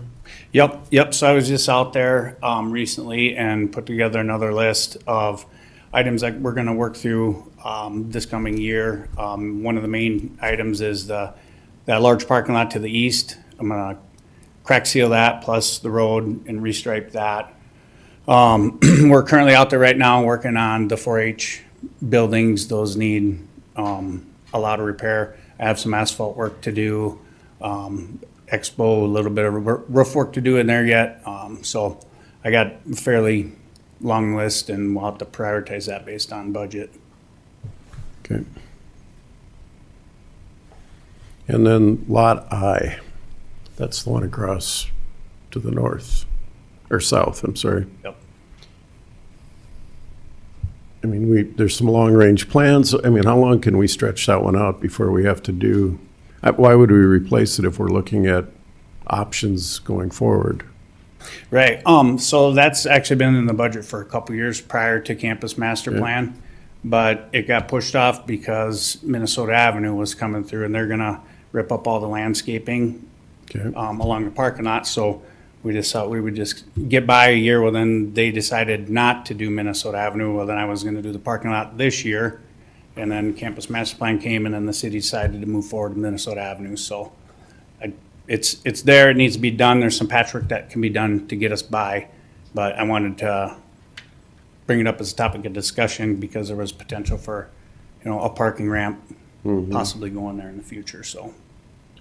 and that's why I'm asking. I mean, how long can we limp that one along to, I mean, can we go 3 years? Can we go 2 years? I think so. If we get in there and do some patchwork, yeah. Okay. Okay. Mr. Chair. Commissioner Weinberg, were you at it? You had talked about going to emergency management, haven't been there in a while. How's their roof? I mean, what was your Well- little tour? We didn't get up there, but Okay. I did hear that it does leak in certain areas. Yeah. So that property as well, you may remember I have funding in there to do the parking lot this year. The Campus Master Plan also recommended putting a heated garage. Basically, that would encompass most of that parking lot. So before I move forward with that, I'd like to get a game plan together with what we're gonna do with that. And then, Since putting in a parking lot, if we're gonna put a garage over it, yeah, okay, thank you for that. and even a roof too. I mean, it's part of my roof inspections every year. We do a little patching on it. I'm not saying needs to be replaced right now, but it was put in 98, so it doesn't have a lot of years left. Okay, Mr. Chair, I had a quick question here, going back to the fairground improvements. Scott Wick was in here a little while ago, and he had named off a list of improvements that he's looking at, I think including lighting, seating. I think there's some improvements on maybe a bathroom. Are those improvements that he cited included with that $150,000? No, that's, the Is that 150 is additional? just my list. So I don't like, know if you've coordinated or not, or. yeah. So we met and we did a tour like we do every year and put a list together, and then we'll prioritize that as we go through the year. And kind of what I focus on is more of the deterioration and the safety issues and the longevity or prolonging the life of structures, parking lots, whatnot. So yeah, we constantly communicate back and forth. Perfect, thank you. I guess I wanna go back to the cold storage building. I'm working through in my mind if it's not general fund dollars, it's highway fund dollars, correct? It's building fund dollars that were put into the building fund from the highway sale of, or, So the $4 million is budgeted in the building fund. Yep. If the project were to be approved, I think it's 1.64 million, Jacob? Maybe 1.8. Okay, roughly 1.68 million with interest. Of that would be funded with highway fund dollars that would be transferred in. The rest of it would be funded with building fund dollars. The commission could decide, is it restricted dollars, is it assigned dollars? But at the end of the day, it would be building fund dollars that would cover that delta that's left. when we levy taxes, or when taxes are levied, the building fund gets Yes, $5.6 million. correct. That's the, And we've got, yeah, so that's part of we do receive property taxes into the building fund. and we're looking at 5.2 and projected, okay. Yeah. And if you took that 1.68 off of there, it's really, well, that money's in the building fund, but it's. No, the 1.68 is in the highway fund. It's in the yeah, highway fund. Yes. Okay. So it would come in as an interfund transfer that the commission would approve at the time that if the project is approved. So in reality, or technically, you could back that 5.2 back to 3.5 and change roughly with that transfer? I think the math translates. I mean, so roughly 4 million of this, a $4 million project, not quite $1.7 million in funding from the highway fund, so that remaining difference, 2.3-ish, would be covered by the building fund reserves. Okay, okay. Thank you. How badly needed is that, Jacob?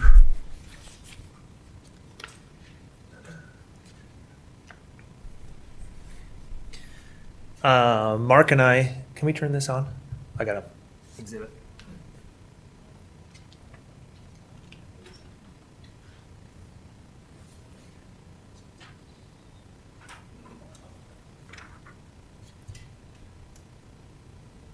Oh, yeah. I've seen Kim do this before, but I didn't pay attention.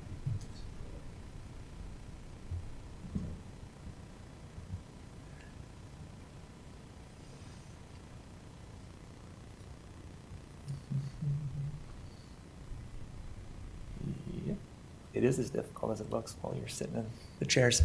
Mark and I went out and reviewed these buildings last summer. So, do you want to give an assessment of the buildings based on your opinion? Yeah, so, pretty much all of them need work.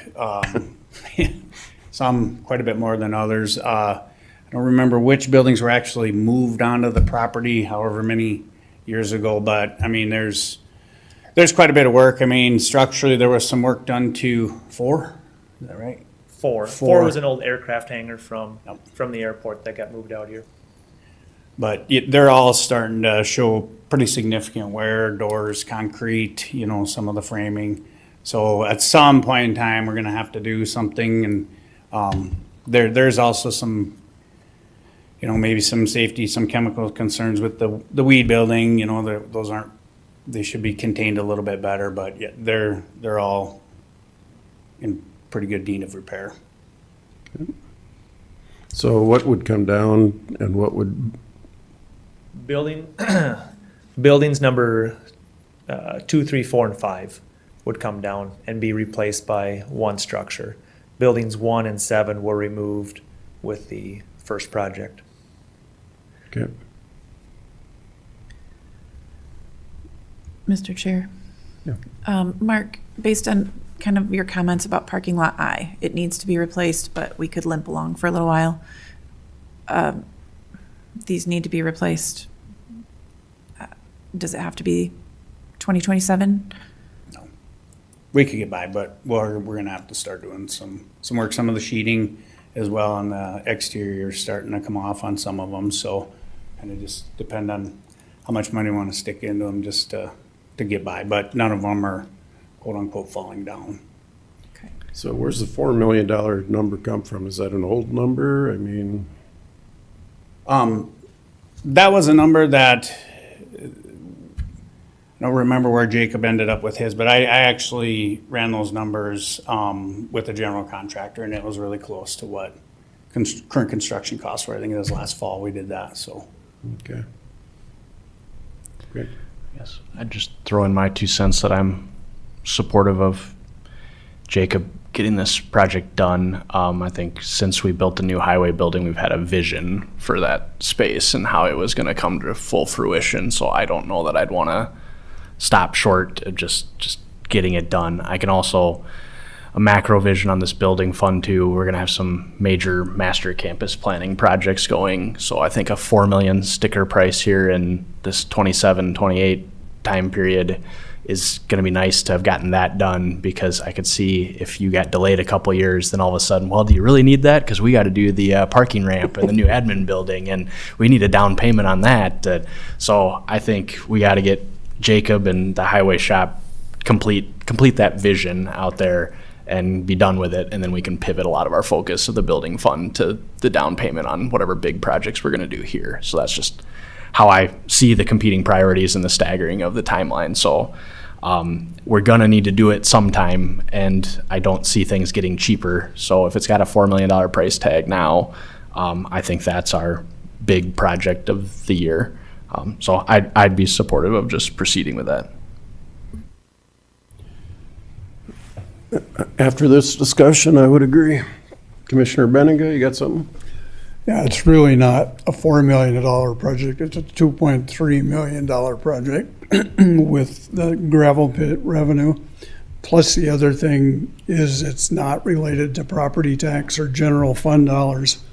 This is a separate fund for the highway department. It's literally a standalone issue rather than encompassing it with a regular general service. I think we're good. Thank you. Thank you.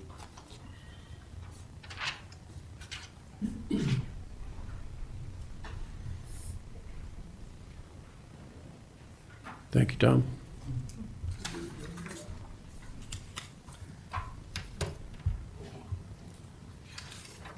We're getting close to the end of the presentation, so.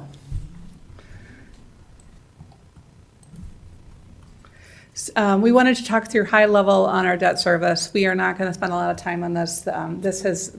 Slide has not really changed other than some of the graphical pieces of it from what you saw last year. We've not taken out any new debt since the 2023 JJC bond issue. So it's just a visual representation of our debt service and when things start falling off.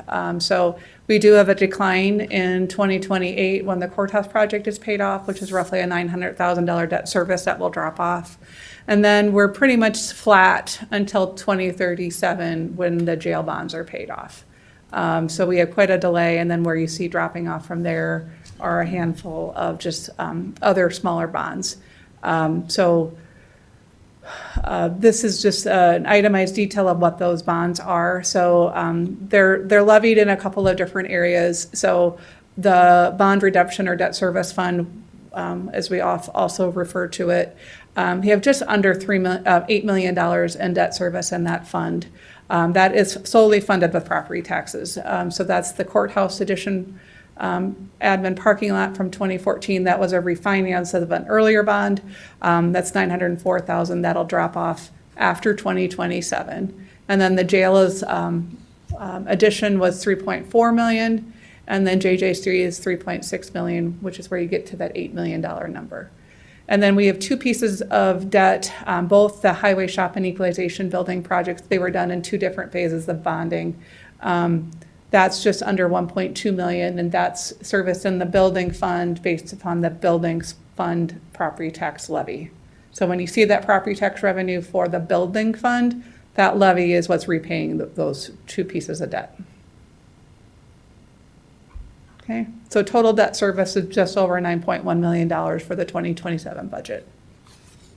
Okay. On debt service, just a question. I know we haven't really made any hard decisions related to the master campus plan, but that's obviously the undertone of, you've got a graph here that just shows it going down as if we're not going to do any projects, but I think we all know we're going to do something in that window, and the timing of it to try to pair it with some things coming off. But I think regardless any of that menu of options with the master campus plan, our debt service is going to go up. Is that something we'd think about any forecasting models from? I think the consultant and put together some projections of when some of that debt service could hit. Again, back to our philosophy of trying to blend this in for the taxpayer, that they don't get all hit in, that some of our opt-outs in the general fund and some of the new debt service don't all converge and we have one terrible year where we have to raise taxes across all these funds by a lot. But anything you would have us do with this debt service chart and thinking about how to start layering things into that forecast model as well? The consultants did do an analysis and put some timing down on paper as far as when they could be rolled in. But you're exactly right. You're going to have competing needs for funding as far as ongoing increases in public safety and justice costs that we know will continue to increase in the upcoming years. At the same time, we have building needs that are going to need that. So balancing property tax increases to pay debt service, also using reserves, at the same time keeping adequate reserves is all going to be part of our discussion, and then something that's going to be very important. The best thing at this time, until there are decisions about the campus master planning projects, is, one, know that those are big questions that we have to have answered, and two, having that long view of forecasting so that we can be as prepared as possible, even though we know that there are things that are going to come out of left field. I guess as I think about it, one aspect of it is one scenario you put forward was maybe let's delay until we absolutely need to on opt-outs, and maybe go a couple years where it's pretty flat and then have a steeper climb. I think we'd have to kind of overlay this where some of the master campus planning projects might be in that same 2028 to 2030 decisions, and if we take that route of, well, we can get by for a couple years without doing much, and then steeply climb from general fund and steeply climb for a new parking structure or admin building, I guess I just think the lesson I'm drawing from it is we probably need to do some layering of opt-outs in the next couple years rather than trying to defer this and then creating a time bomb for ourselves around 2030. But that's just my observation of putting those two, general fund and debt service forecasts together.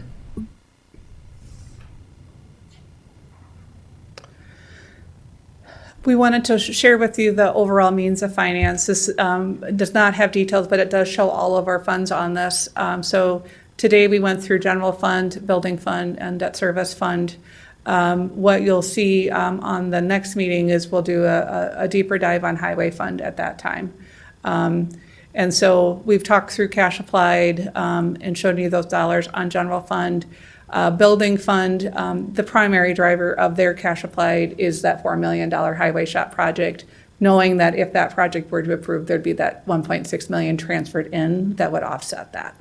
And then debt service is, they've been able to build up some cash in that fund. We try to keep those extra dollars because the only thing that is in that fund is debt service. So we're going to use up a little bit of that cash that has come in from back taxes and stuff so that's where that cash applied is. But that fund is also running as normal.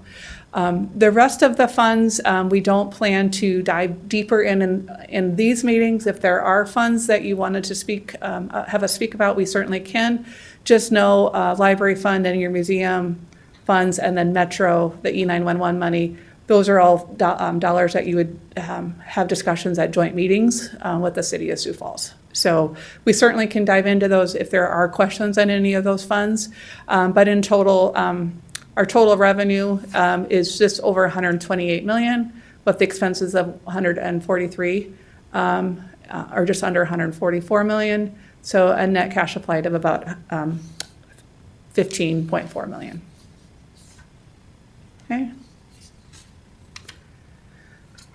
Any questions on means of finance? Okay.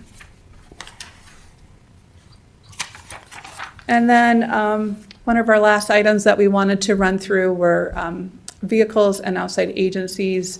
To start with on vehicles, for the general fund, we just have 7 vehicle requests for the sheriff's department. That is their general replacement request that you see on most years. There are no other vehicles being requested for general fund purposes for 2027.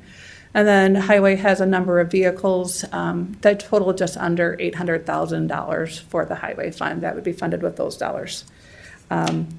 We can, if you have questions on any of these, or next week when we dive into highway a little bit more, we can dive into those next week or in 2 weeks if you would like.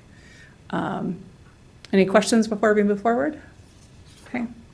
Then I am going to turn it over to Tom on outside agencies and to wrap up.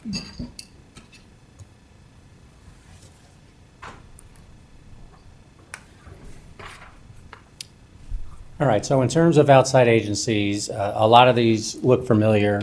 You've seen them for the past several years. So this is a snapshot of 24 and 25 and 26 approved amounts plus the 2027 request. Now, as Susan had mentioned earlier in the presentation, the budgeted amounts that are in the numbers that you've seen today are the 2026 values.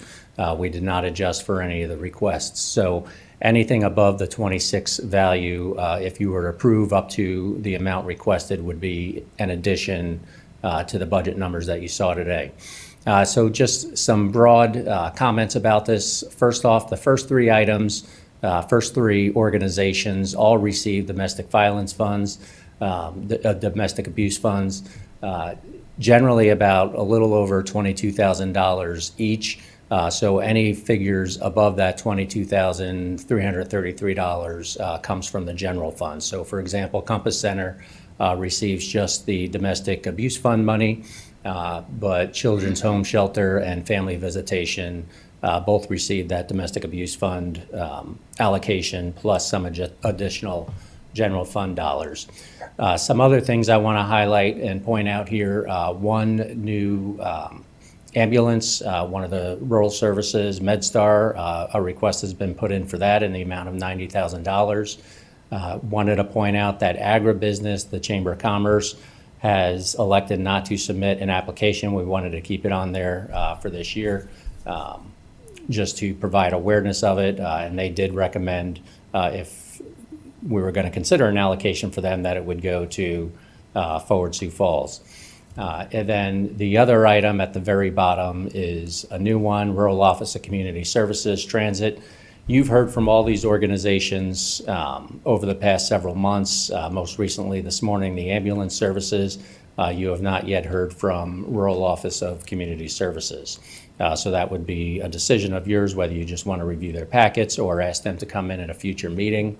But generally, the commission at one of our future budget meetings, ideally the next one, would make some decisions or even provide guidance today in terms of what direction you want to move with outside agencies. But we are planning on having the discussion on the 30th.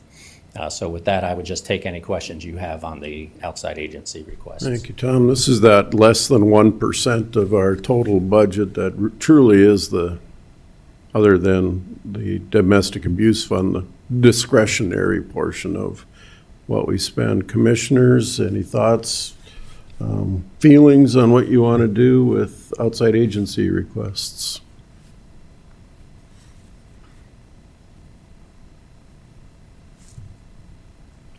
I personally am okay with the 2026 numbers, with the exception of adding MedStar at 90,000, and I think there was one more.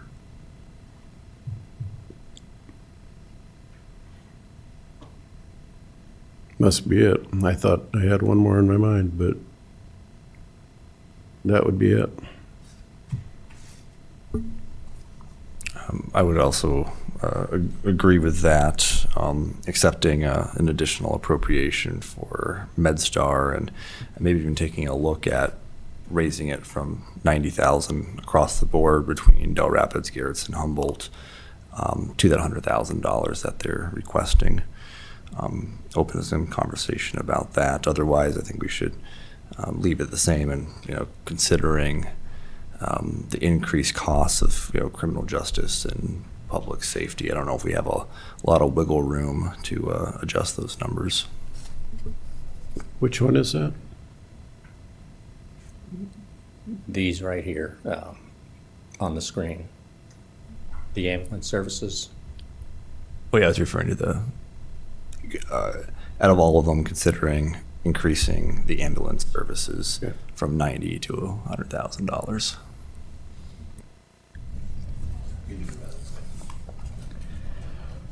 Okay.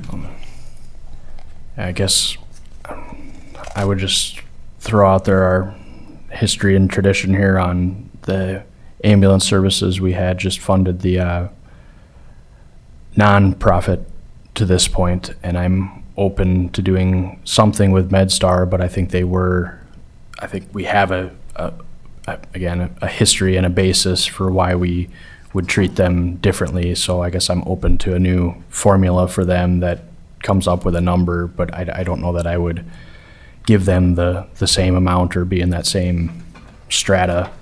Otherwise, I think I'll reserve the right to re-review some of the requests on some of these finer details, but I'm mostly satisfied with the 26 levels. So yeah, we might just need to dive in. There are none that jump off at me that I need more information from that we would want to invite them in, but I'm open if any of my colleagues want to hear from any of these entities to help understand or justify their 27 request over what they had received in the past. But that's my comments at this point.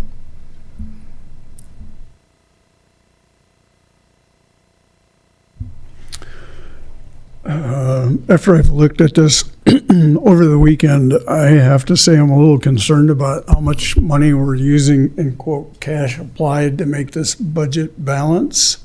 The percentages go up and we're going to continue to do that.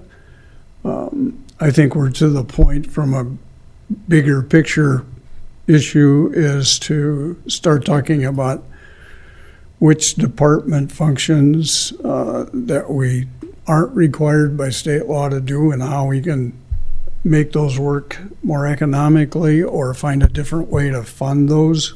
I think that's a big piece of how we're going to balance the budgets in the future.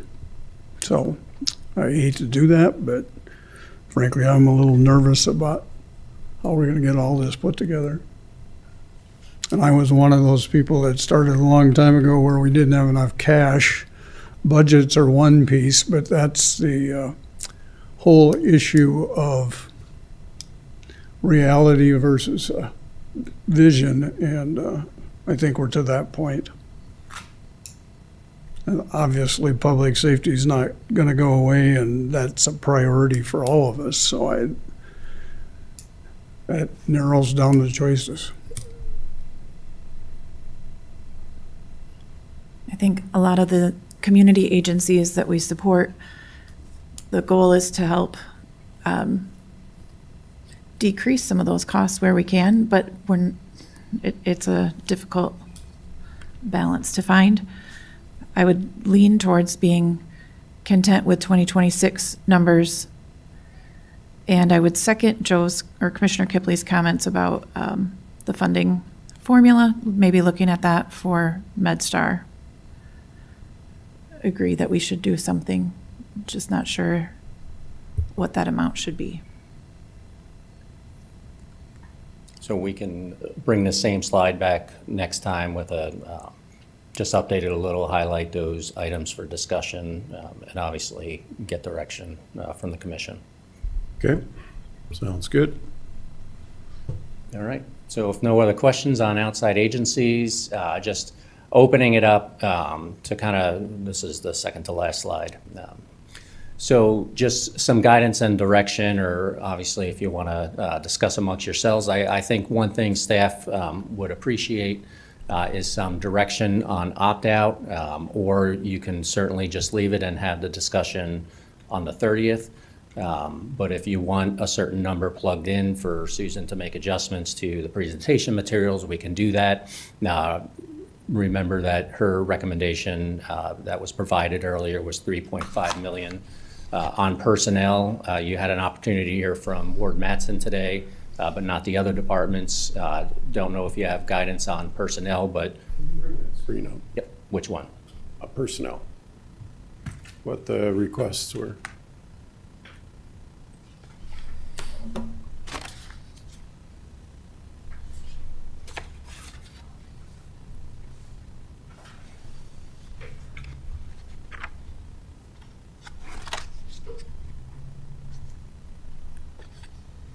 There we go. 21. So my question, because opt-outs and personnel, I mean, they're intertwined. So when you did the 3.5 million, when you illustrated that, did that include fully funding all 13 of these opt-outs? It does. So all 13 of these are in that 3.5 million. Okay. Thank you. So we got 1.625 of opt-out dropping out, and we're looking at adding 3.5 is on the projections, okay?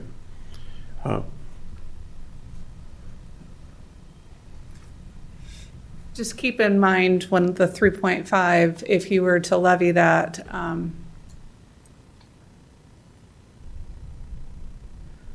coming back to this slide, it just would, I mean, you're still quite a bit over your 3% goal. And so I just want to call out that if you increase your revenue by 3.5 million, you're still about over $7 million higher than where you want to be. And so we're still purposely spending down reserves with that $3.5 million number. So I just want to make sure you are aware of that. Cash applied with the 3.5 million opt-out would be what percent? So cash applied, if you approved all of the 1.2 million, would go up to 13.9 million. Okay. So the 3 million is our target. So we are currently with the requested budget, and then adding in all the new positions, our cash applied total or use of reserves would be 10.8 million. So if you now say, okay, we're going to bring revenue in to fund part of that, take 10.8 million minus 3.5. So you're still over $7 million use of reserves. So I just want to make sure you're aware of that we're still dipping into reserves quite a bit, which we intentionally want to do. We want to use some of it to spend down. When we say 3.3% target isn't actually our target for this year. It's a long-range general strategy over time. You want to be in that neighborhood, but we're purposefully, we know we have almost arguably too much reserve right now. We want to spend that down in concert with opt-outs and meet in the middle around 2031 at that 25% mark. Correct. So your goal is to get down to 26-ish% by end of 2032. But with that, you're adding in opt-outs every year to balance this. And by the end of that, we want, if we don't want to use reserves, we want to stay in that $3 to $4 million range from a target. And again, this is a forecast, so there's going to be a lot of variableness to this. But just know that even with levying $3.5 million, we are still using a considerable amount of reserves, which is intentional. But we can't forget that, because next year that use is still there, and we're going to eventually have to have it come back to be funded. To Commissioner Benninga's point, eventually your cash goes away. Correct. So, and then, yeah.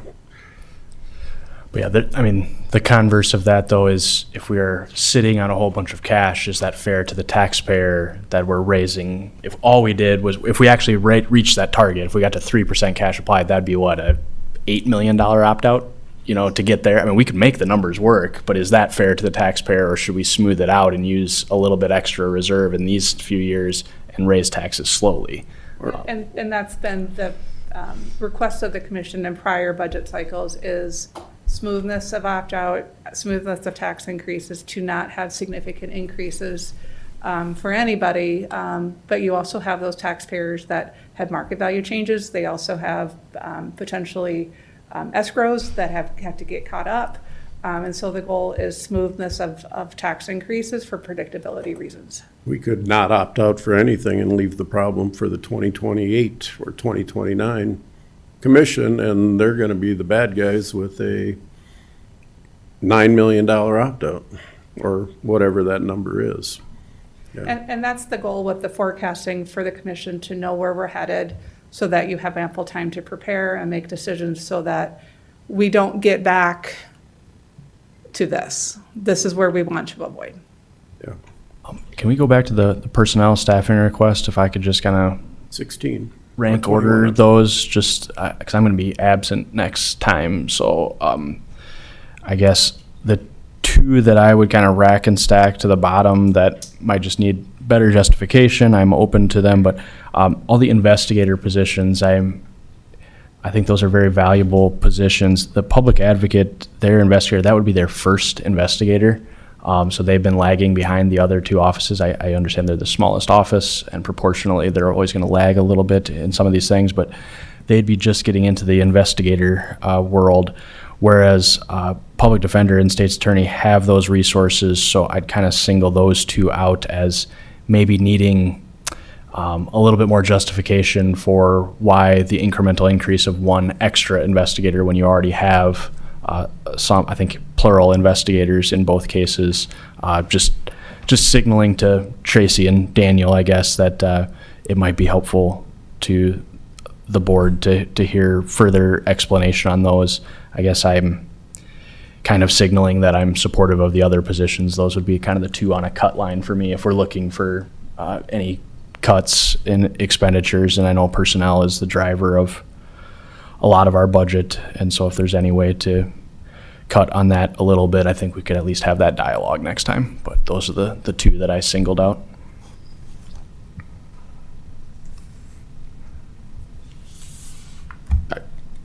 Totally in favor of hearing the rationale and justification. I mean, I look at historically, and I'm talking several years ago, the ask always seemed to be for more attorneys. And I, for one, am glad to see diversifying their work and not having attorneys be investigators or legal office assistants like it seemed like was kind of the trend before, and we had more attorneys and not enough staff. So I would just totally note on board with your request. especially on the defense offices, the investigator is a relatively new phenomenon because I think we hired the first investigator in the PDO office since I've been on the commission, so just within the last 2 or 3 years. So I think just some update on the efficiencies gained by having that, and if it's a kind of a force multiplier like that, it makes the attorneys more efficient because they're not having to be investigators. And that's why I think it's a slam dunk for the public advocate should at least have one tool in their toolkit related to investigator. I just think as you keep adding investigators, there's some theory of, okay, what's the marginal benefit of this? Going from the 9th investigator to the 10th investigator, what benefit is that? Not that we have that many, but just for demonstration purposes, the marginal utility goes down. So I just think those could use a little bit more explanation. Okay. Okay, so oops.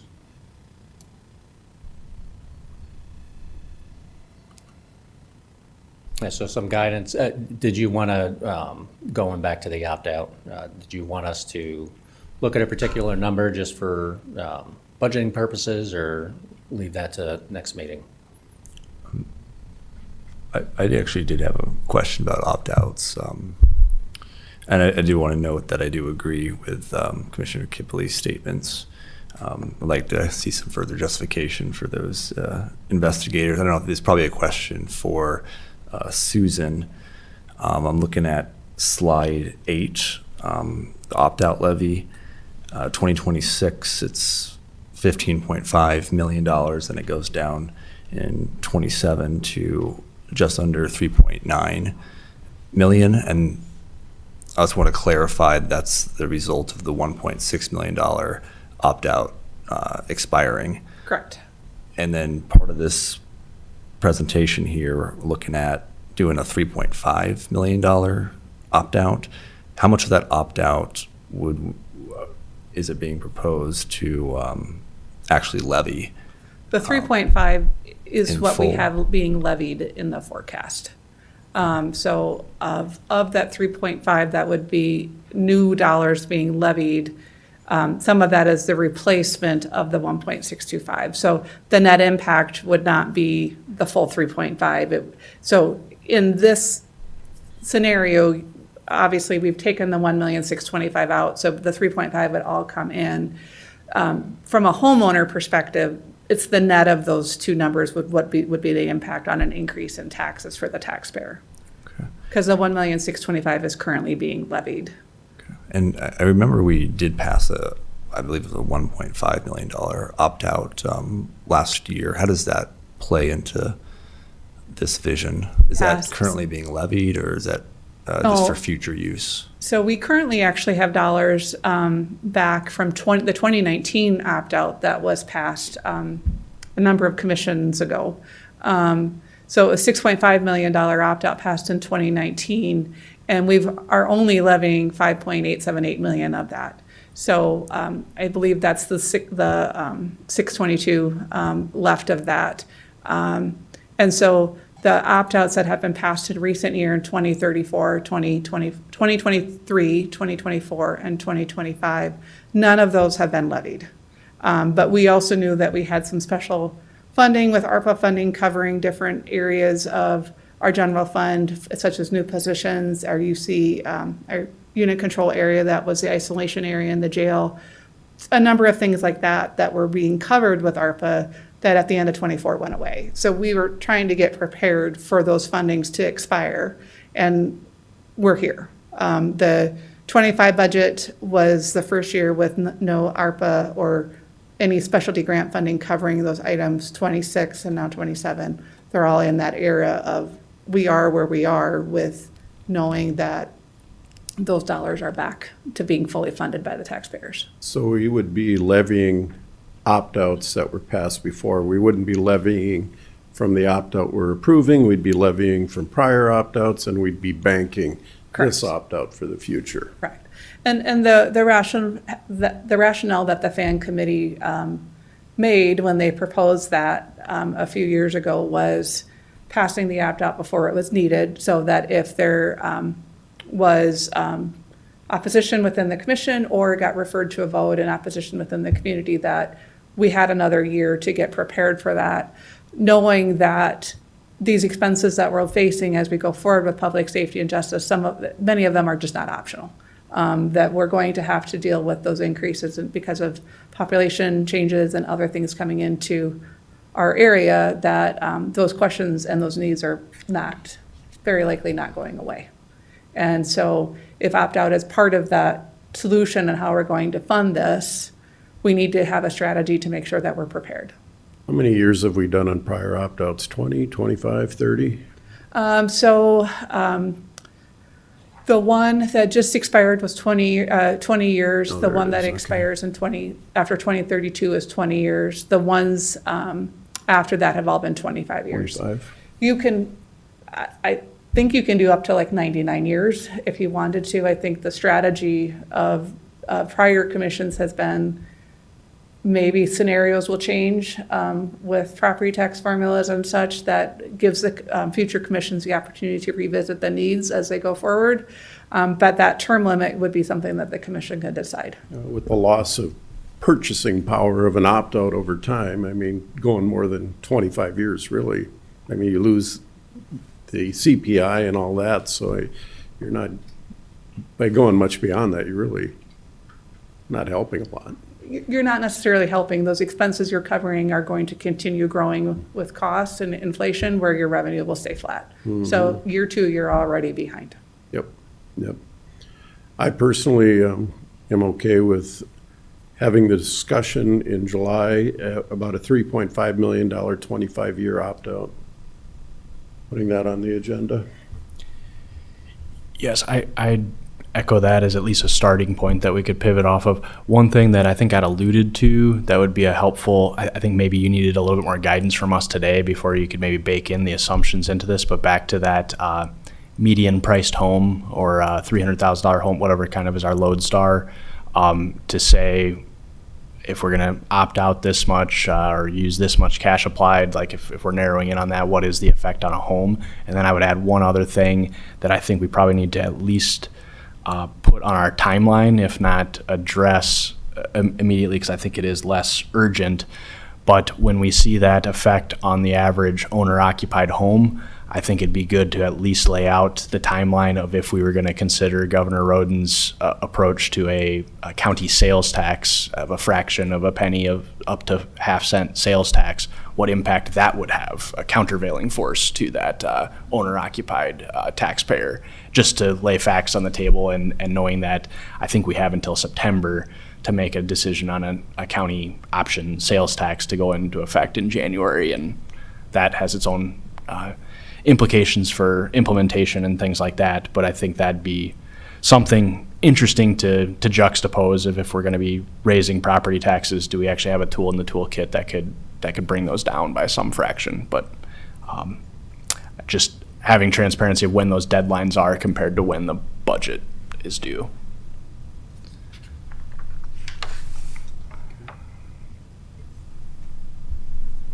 Mr. Chair. Yeah. Susan, could I ask one more question? Am I understanding it correctly that if we went with the 3.5 and that we would be opting out for 3.5 and levying 3.5? Is that what we're discussing? That could be an option. I mean, so what I have in the forecast is 3.5, and that is something that can be reduced, Just a increased, based upon the commission's directions of what your comfort level is. So we have 6,122 in opt-out capacity now. So if you levied 3.5 million, that would come off your opt-out capacity, but you passed a new one, we would stay with an opt-out capacity of roughly 6.1 million. So it would be kind of flat. It would be flat in your capacity. And I guess my question is that your recommendation, or, because then that's going to put us next year at a larger opt-out, if I'm looking at this correctly? So in the forecast, I have 3 million. So the challenge we have is obviously we don't know what 2028 will bring. So if everything can land exactly how I have it in the forecast, we should be fine with 6.1 million in capacity, because that would get us about 2 years of ongoing opt-outs past that for 28 and 29. Now, things that could change that would be obviously UC3. You know, if that needs to be accelerated again, and instead of 2029 is 2028, obviously those costs from a UC3 perspective for phase 2 now roll in to 2028. Or also the alternative would be if it pushes out and you don't need it, then you might not need 3 million. And so those are those pieces we just don't know. We don't know what case volume looks like for the state's attorney and the public defense offices. I mean, there's just a lot of unknowns as far as what will happen. But I would say if you keep your opt-out capacity at 6 million, you're definitely, I think, in that area where you have solid numbers for the next year's opt-outs to be prepared. Does that answer your question? It does. I guess I'm thinking about it not necessarily from the taxpayer's perspective as much as just with the 1.6 coming off. You don't recommend that we increase more for that.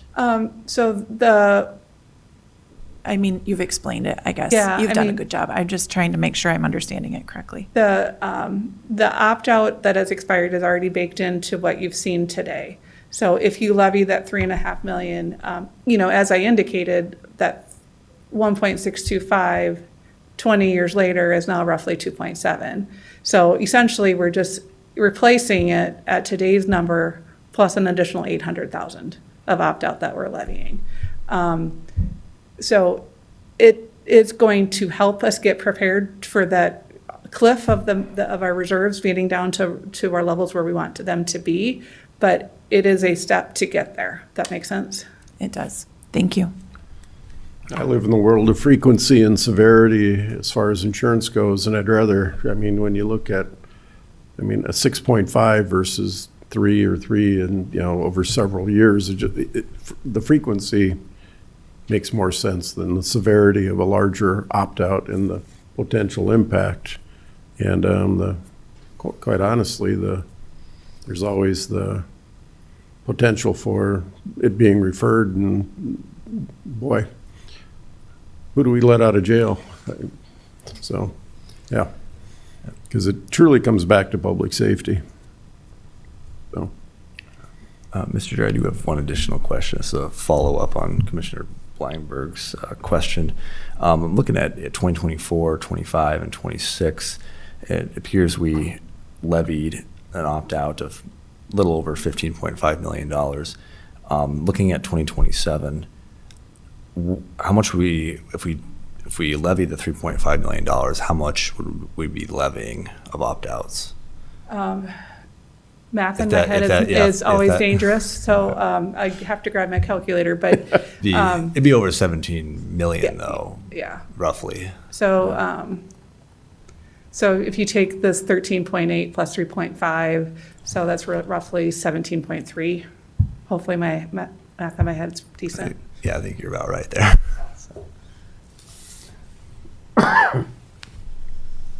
all right. Do we have guidance for the next? Not really. So is it okay if we just show you what the 3.5 looks like and then just use that as a starting point for discussion, or we could just make it 1.6? Again, this is the number that would offset the numbers that you saw on the cash applied slide. I guess 3.5 is where I saw at least majority of the heads nodding, so I think Okay. to bring it back at that, and to bring back on the personnel side, maybe a little bit of rationale or justification from both the state's attorney and the public defender on, what the benefit is to the departments and how it increases efficiencies within the departments. And on adding these, I think we all understand the need for the UC3. We open another control unit, we need to have people in there. I don't think that one's negotiable. Yeah. Okay. Yep, and then just the last thing, we've already covered outside agencies, but any departments that you want to have come back and present. I think we've heard, excuse me, I think we've heard from all of them. And if we have questions, we can contact them direct.